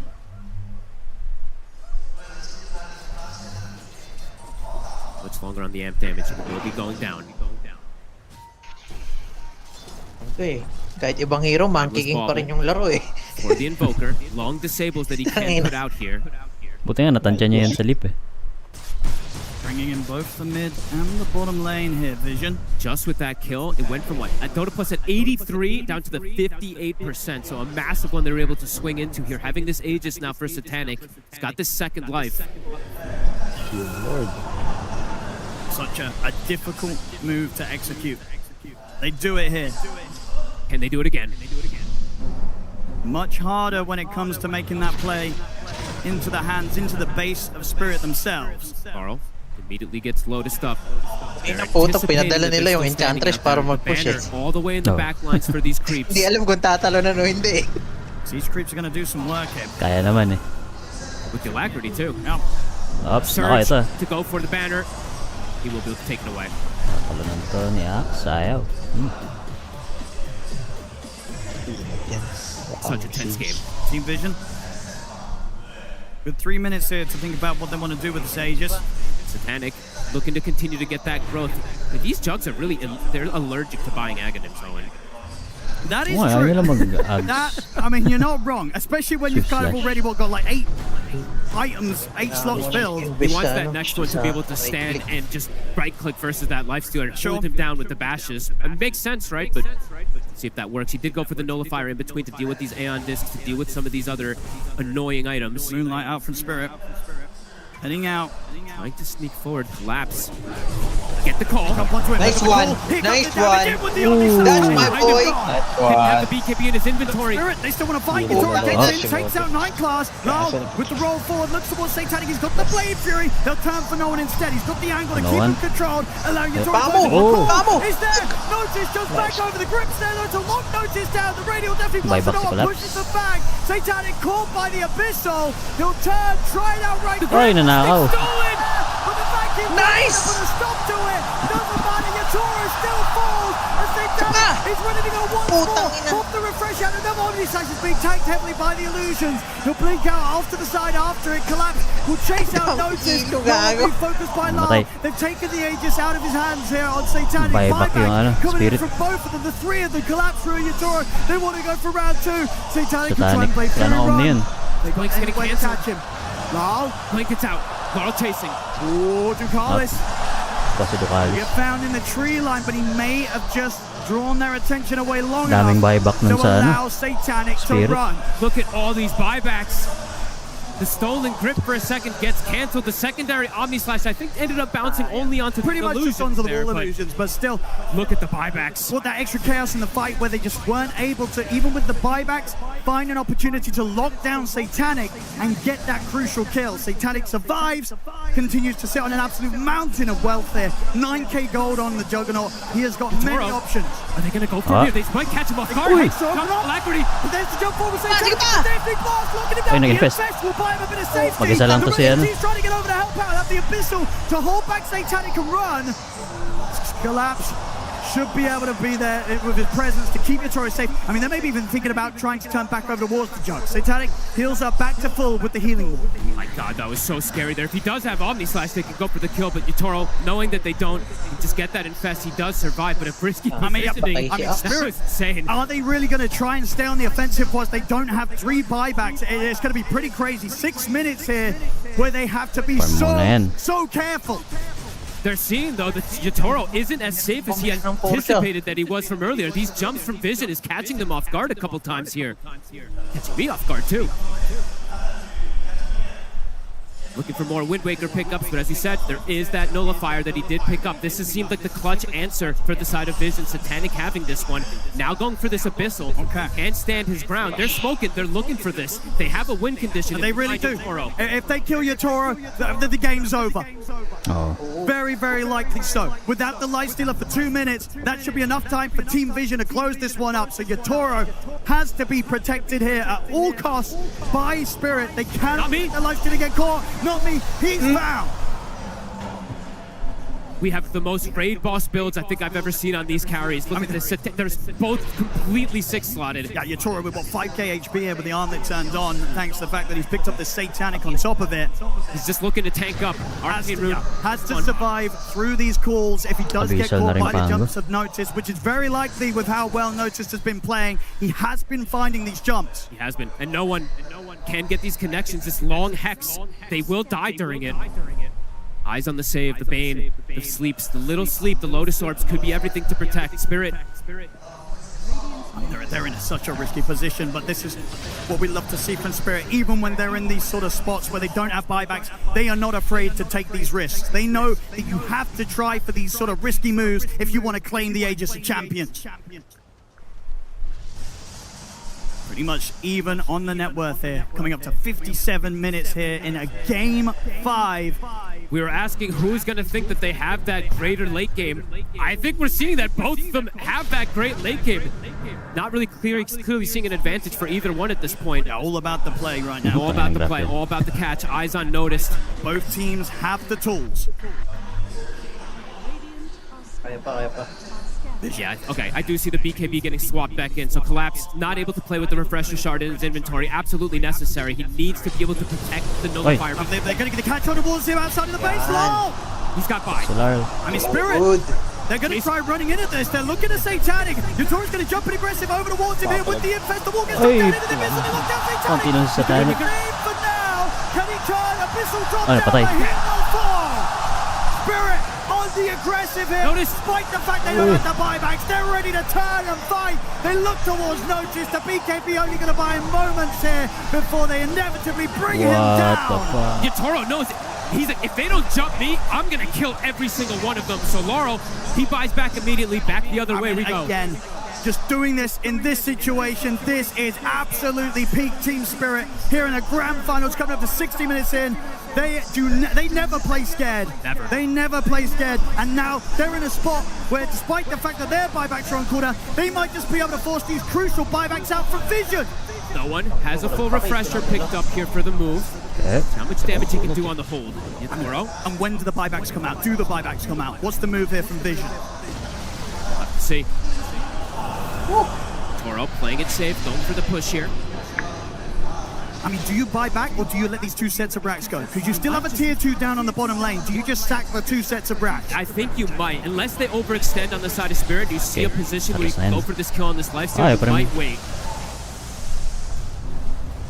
See how much Team Spirit try and push for. They'll take the mid racks and indeed they'll move over towards the top. 20 seconds now at this point, you do not want to buy back. The Hex will come out, he's got saves. I mean, it's a tough call to make here, but it feels like the lesser of the evils really here for Team Vision. They have to hold back on the buyback. They don't actually end up losing the full set top, so a little bit of a bonus for them there in that sense. But overall, Spirit strike back, able to do heavy damage here, taking out the full set mid, taking out the range tracks top. But at the least for Team Vision, they don't have those big buybacks forced out.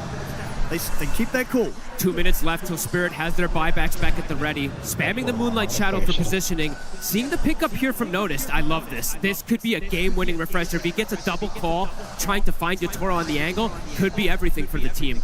They can follow up. There is going to be saves. We are seeing the Wind Waker now picked up for Not Me, so it does have that potential to also get the save, even if there is a nullifier, since it's going to be a raged lifestealer. So there's a lot of layers in these team fights to look out for. Satanic wants the Moon Shard, wants the bots to be able to play out the map, and yeah, still not the Aghanims. Not the Aghanims. They hate it. They don't like it. Nope, they hate it. Ano? Don't know why, but they hate it. Kahit Ags ayaw. It is a short Omni Slash, of course, so maybe he's just feeling like it's not going to make the difference anyway. Siguro pang ano yun, no? 60 Hindi minutes. masyado malaki yung net worth. See what we get on the neutrals. Mas mura buyback. A little bit of a breather here for both teams. They can head back, get the neutrals pretty safely. Neither team quick to make an aggressive play, as they'll just wait out those final minutes where the buybacks are going to be back online. It's only going to be Lars that's going to be on that longer cooldown. These neutrals can make the difference always too, right? If you just get that audacious, if you do get that crazy damage item, it could just kill these targets in one of these stuns. Baubles. They're bobbling. Collapse was hanging on to the greedy tier 3 for a very long time there. He had the bauble at the ready. He picks up the first bauble, so he'll be able to bauble secondary one, which is upgraded immediately at that 60 minutes. Yatoro, he gets the Deso. Oh, he's going to be hitting hard. And look at his HP, Owen. He gets the evolved one as well, too. So he's 6k HP. 6,000 HP, 40 armor that they need, 46 armor they need to get through. And with the Stygian, he might just be... I mean, how does this sort of go? If these two get in a situation where they're... What have we got? Oh, I think he's just going to probably bobble again on the Juggernaut with the... Maybe Audacious bubble. I think Audacious is going to feel pretty nice, right? Yeah, could be the case. A lot of attack speed, a lot of magic attack damage. That really boosts up your output. Okay, Spirit. Looking to hit again. Buybacks are coming back up for them. They have Yatoros at the ready. Actually switch it so he goes for the Rift Shadow Prism on Satanic. Okay. They're able to push out a little bit with those illusions, maybe able to play into the heads of Spirit, try and catch them out, bait them out. That is what a lot of these players do. I mean, Yatoro and Satanic, the most notorious ones for doing these Manta and Illusion plays to bait things. Smoke on smoke action. Will they fall for these plays from Satanic? Roche is up. Nami pushing out the waves with his arrow, with his Starstorm. Shadow Prisms. Both teams pretty much getting the buybacks back online. Book of the Dead scouting a lot here. It's an illusion, so the bait, the Rift Shadow Prism, falls for it once.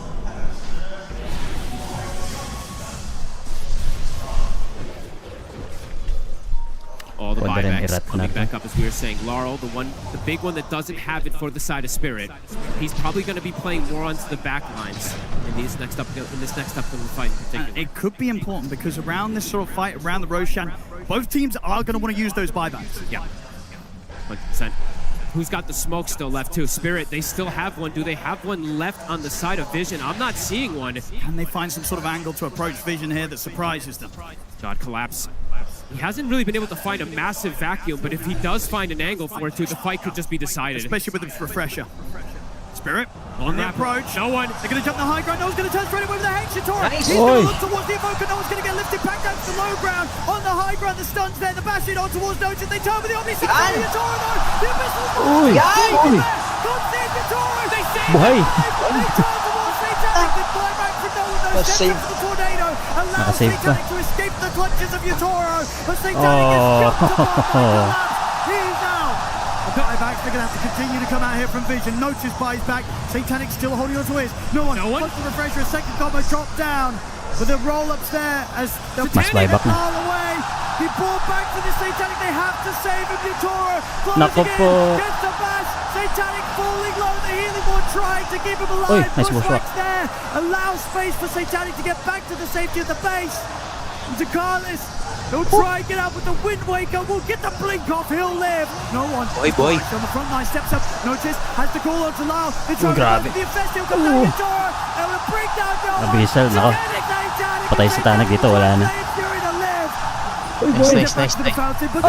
Ay, namatay. Wala na, GG na. Okay lang yun, pre. Tata pa naman. The 3 cores are gone. Walang buyback. Tapusin na. Ayan na, GG na. I cannot believe what we're seeing. The 3-time. 3-time. They have solidified. These guys are the absolute maniacs of Dota. Collapse and Yatoro. They keep their cool in the toughest of moments. These grand Kung makita replay nung save na yun, onti na lang buhay ni Yatoro. Inaumay yung... Oh my god, what an unbelievable series. Not me. His first TI appearance, and he wins it. Holy moly. First time for him, and Rue, a second time. Ember pa nung game 1. Potangin na. Time for Collapse and Yatoro. Incredible scenes here in Shanghai. Team Spirit. This game 5. I mean, Vision, they stepped it up. They had to. They pushed it the distance. 64 minutes in. They took a risk, as we've seen both teams do throughout the draft of this grand finals. The jump doesn't pay off, but my goodness, Satanic gives it his Di talaga gumagana jug sa ano, Grand Finals. No? Pick it up first, it looks like. But They're all deciding. time.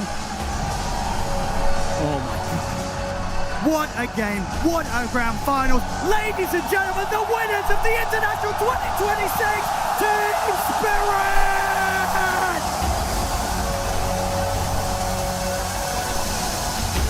Ginapang nila yung lower bracket.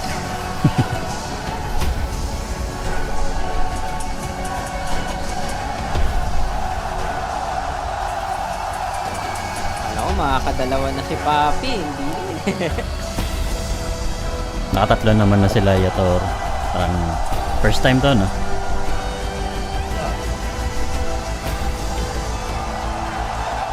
Kasi yung unang nakapangatlo si si Yawi. Pero coach yun, di ba?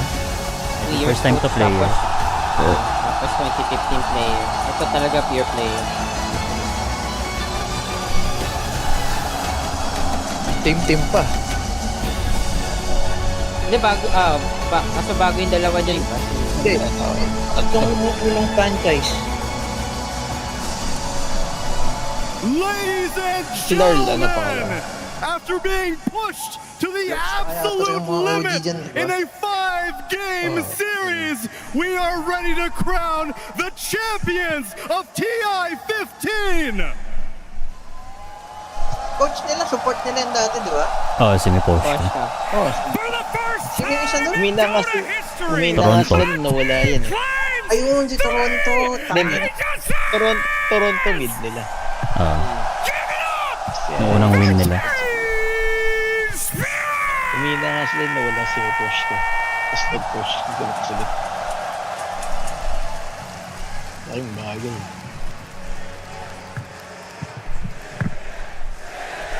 Alam ko si Porsche ka, matagal na din yan eh.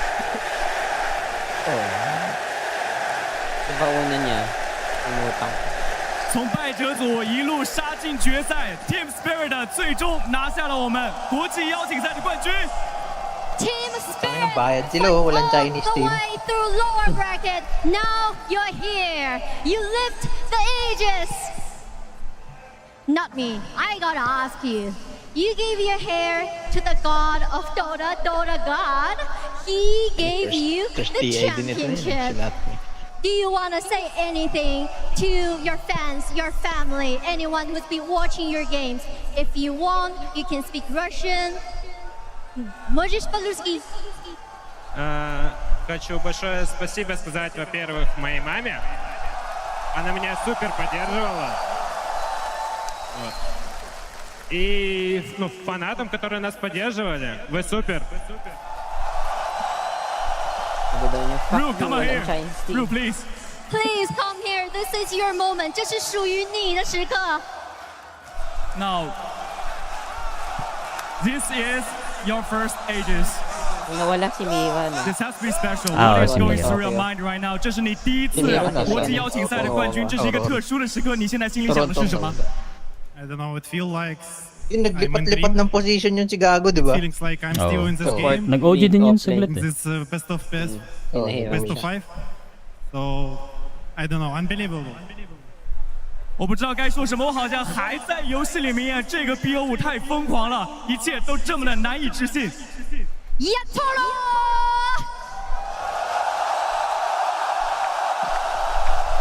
3座神盾，第一次拿下 TI 的时候，你有没有想过这一路会这么的精彩 ？3 Aegis. Well, when the first time you lifted up this Aegis, did you ever imagine the journey would be so incredible?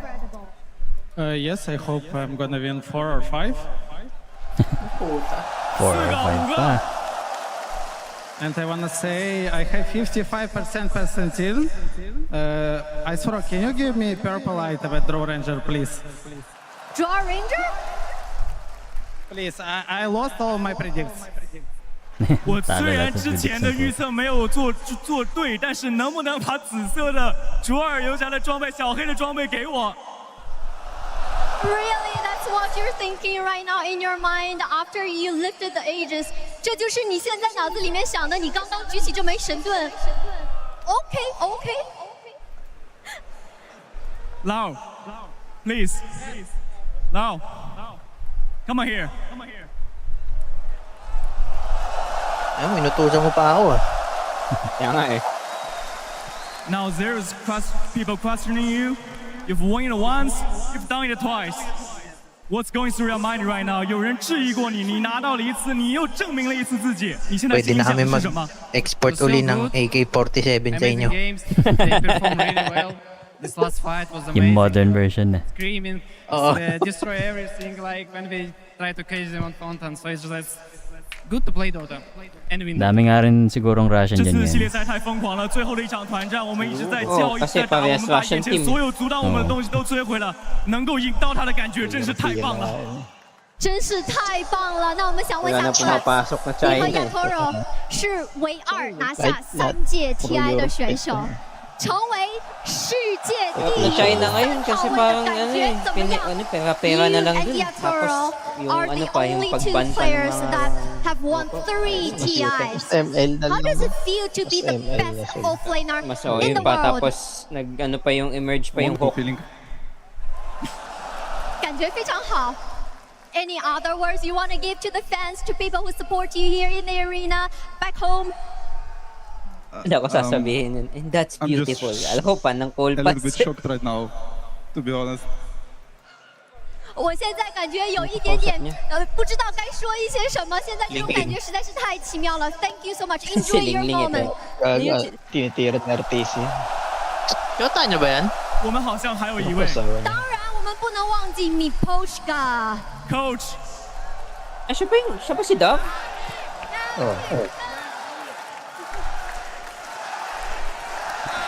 Si Coach.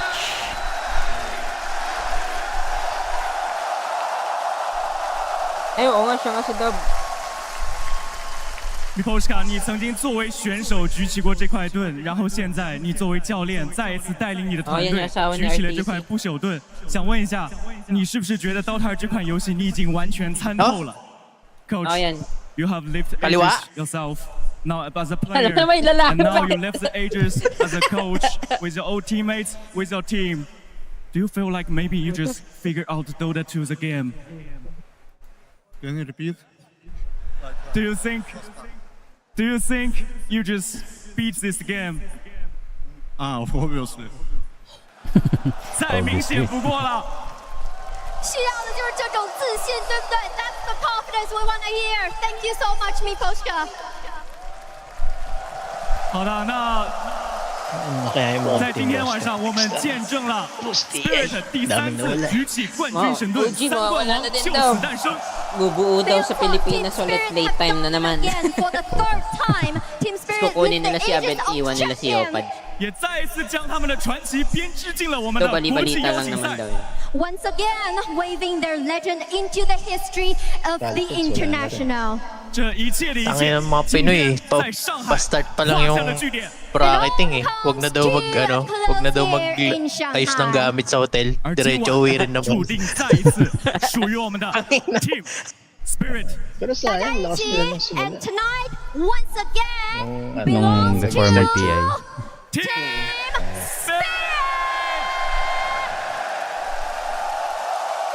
Si malakas yung off-lane nila eh, si Don Breaker. Congratulations to Team Spirit. Every year, a team Kala ko makes isa yung history, hindi but naliligo eh. TI-15 is Sabi na kasi special nila because Coco. this is a Tangina mo legacy naman that kasi is Nico being eh. created Ligo-ligo ka kasi today. eh. A Tinatanggal legacy ka sa that OG no eh. one ever thought would happen in the histories of TI. Kasi We natalo have our sila. 2 first Tangina kasi ever nitong OG na to eh. Di man lang TI tiniis si Nico eh. Kahit di champions. naliligo, And may bitaw winning naman for to. the third time as well for Team Check Spirit. mga Miposhka predictions doing to. it as a player, as a coach, and not me to come in as his first ever TI appearance and lift that Aegis. Rue as Dami daw well, nasira coming nung back for Yandex the eh. second time and getting to have success. It really is a Yung fairy tatlo tale ko, ending Yandex for them here on situation eh. Spirit. This is the undisputed best team in the history of Dota 2. You go, Quinn. No, they are the goats. wala na. There's Sila na no yung argument. undisputed, di na OG. 2 EWCs, 3 TIs, a million Tatlong other TI. tournaments. Unbelievable, TI. unfathomable individual Si skill and Yatoro team collapse cohesion yung and combo Dota talaga. ideas that are out of this world. They are the best players to ever touch the game by a wide margin. Yeah, I'm at a loss for words. I'm really happy for them. I honestly think as Dota players, we could have no better ambassadors for our game. I think they are beyond just being great Dota players. They're also great people. They're people you can look up to and you can aspire to become like. They're amazing idols for us to have. And I'm honestly really happy that it's them that were the first people to ever reach the 3 And no one's done it like this team. 3 TI wins. Lower bracket finals. Are incredible. They have a history of just Doon na ako busting nagkamali. out legendary player after legendary Hindi, player, Yandex bringing in new Spirit. players, bringing in Sa players akin, who Yandex manalo. no one heard of before this. Who was not me before a few months Vision ago? overall. And all of a sudden he's lifting the Aegis. Rue, nobody heard of him up until last year when he joined, and all of a sudden he's the best position 5 in the world. He lose streak yung Spirit sa demolished Yandex this series. And you can see Coach Maposhka on the screen. Kanina, He is the heart and tinusiro soul of this team. He is everything that Team Lumakas Spirit bigla has yung represented over the years. Perseverance, resilience, Super Saiyan. friendship, love. It's just such a beautiful story to witness unfold. I mean, the resilience is so 90th key. percentile din. You can come in through upper bracket. They've done that before Fight for na a lang win, yan but kasi to come in through ayang lower naman, bracket nandito the na sila way that they semifinals did, eh. to Pero kung essentially maliit feel lang like they yung were price powering yan, up di 2-0, up magsiseryoso 2-0, yung and then again be pushed to the absolute limit. It was 7 games May of mga major competitive tsaka minor Dota leagues that these na 5 ganyan. Hindi had to mananalo play. eh. 2 Except different sa opponents esports in a World single Cups. day Hindi that huling Maposhka nanalo sa had to esports drop World for Cups. this team. And I cannot believe just what they're able to do at each and every Ang turn. It dami felt kong like they maling were one prediction sa step group ahead, stage. ready to take team fight after team fight. And that last one, Mahirap I talaga don't wala even know what to make of it. I nga. would still be living in that booth if I was one of them. I mean, that sleep that Rue gets off on. I know we're not supposed to talk May about the game, but I nanay pa have sila, to. oh. You can. That sleep that he gets off on Yatoro, he's like 1% Yung last year HP. yung He comes in with a Amar, clutch diba? sleep, and that just turns everything around. Falcon. Dude, you know, like, Bane is like so slow. You have to walk your way towards him, watching his HP just dropping. Just finally get into range. You're not fumbling your E, so you like double click it and sleep yourself. You manage to get the Nightmare on him. It wins you TI, and like, yeah, it's honestly amazing. I'm so happy for them. It was They're a crazy. magical moment. I mean, Team Spirit, they just have a history of delivering magical moments at TI Grand Finals. They have a 100% win rate in TI Grand Finals. They have not lost a single one. Ray for 3. I mean, there is no other Enjoy team that once they reach this point in the tournament, no one can stop them. They're like a boulder that's just getting bigger and bigger, and they demolish everybody in their way. It's unbelievable. Watching them is truly, it's a work of art, and it's what I think a lifetime of dedication to this game from these players has achieved. This doesn't happen overnight, and it's not just celebrated today. And I hope they're able to cherish this for the rest of their lives, because it is an unbelievable achievement in, I think, one of the hardest and best games ever made. It's what better sector to have such an accomplishment in. They've won TI in so many different ways too, right? That TI 10 was a Cinderella run. Nobody knew who they were coming up against when it came to them. They just crushed. They came from the lower bracket, they fought their way to it, and they won. Their second TI win, they were the best from the start of the tournament until the very end. And this TI win, this third TI win, it wasn't sure. Everyone had them like top 4. Nobody knew if they would make it this far. There was a big story, a big monster, a big final boss in Team Vision, and they beat them in the most convincing fashion. And it was the most even Game 5 of the Grand Finals that I've seen in a long time. I honestly did not know who would win up until the very end. Dota Plus. Honestly, I think the 10 players in those booths also didn't know, because it felt like we were going to be seeing history repeat itself with this Jug not being able to make it work, not really having a game. But my goodness, massive props to Satanic. I know that it's its Spirit's moment, but they really put so much out there. You were thinking, is this vengeance for Jug? But Spirit at the end of the day have answers for everything you don't even think about.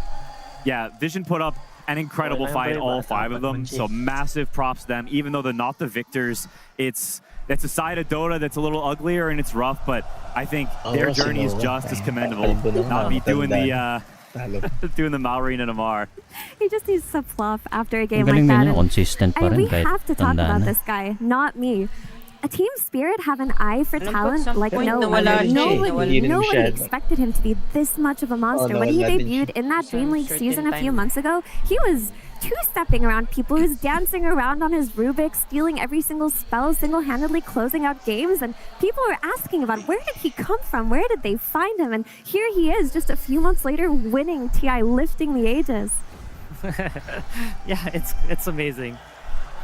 Dude, that's Audi for you. He'll always support you, help you out when you need it there. But Spirit just have a family like no other in themselves. The way that you're talking about that they can foster new talent, and it's a true testament to what you're able to do when it comes to an environment. Back each other up. Know that when you're down on a game 5, the energy's still there, the belief is still there, and at any point, you can take this, and you can be the ones out there like they did today, lifting that Aegis for a 3rd time. Yeah, it's unbelievable. They're incredible org at fostering talent. I mean, they even discovered the collapsing Yatoro. You go way back. But Miposhka, honestly, he was obviously playing before then, but did not have a ton of results, and they create this roster with him. He's the one who fosters all these players from the very beginning, and I think when you look at players and people who have been such a massive impact on the scene, I think Miposhka has to be up there as someone who's not only fostered people, but so incredible himself to have 2 rings as a player and also a ring as a coach on both sides of the game. The guy is just an absolute monster. I mean, I honestly feel like they don't win this final without him. 100%. They've become a completely different team ever since he's joined as a coach. You can see the influence. Like, what's really cool about this iteration of Spirit in my mind is that they can play fast. This is their new play style, what they found from the new supports, the new kids coming in and teaching the old players, like, we can play like this. Whereas Miposhka then also brings the stability and the way to play these long, dragged out, slower games. And it's a completely different beast than the team that won the first TI. I think if they can keep this kind of form, they will be a very threatening team coming up throughout all the next season.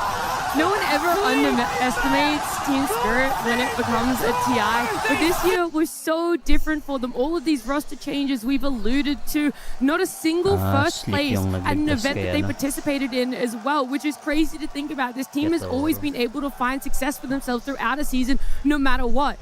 And then they have to go through qualifiers, and it's still the same question in your mind. Yes, it's Spirit when it comes to TI, but how far can they really go? And they prove everyone who ever planted a seed of doubt about them to rest. Because you've lifted this a 3rd time or your first appearance. It doesn't matter. Spirit have given us everything when it comes to TI history. And every single player on that team can be praised tenfold. And we have talked about Miposhka, not me, but Collapse and Yatoro, 3 Aegises. Yatoro is undisputably the best carry in all of Dota history. No one's done it like him. No one's looked as dominant as he has once he reaches that main stage and he gets on there. We were joking about bald Yatoro. He didn't need to shave his head. He didn't need to sacrifice to the Dota gods. He is that guy. And Team Vision, unfortunately, they had to face this monster in him. Yeah, I think the one word that describes those 2 players is just clutch.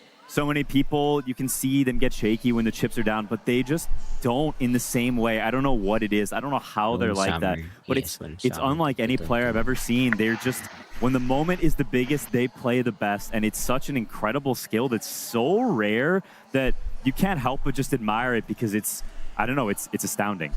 I want to give each of you guys a moment to give me everything that feels right about TI-15, how you've enjoyed Shanghai in the last 2 weeks that have amounted to Spirit being our champions for this TI. I mean, for me personally, I think Shanghai obviously is where I started my own TI journey. It's amazing to be back. I'm really thankful to be here and would obviously love to come back to China more. I haven't been here since COVID, so it's amazing to be here.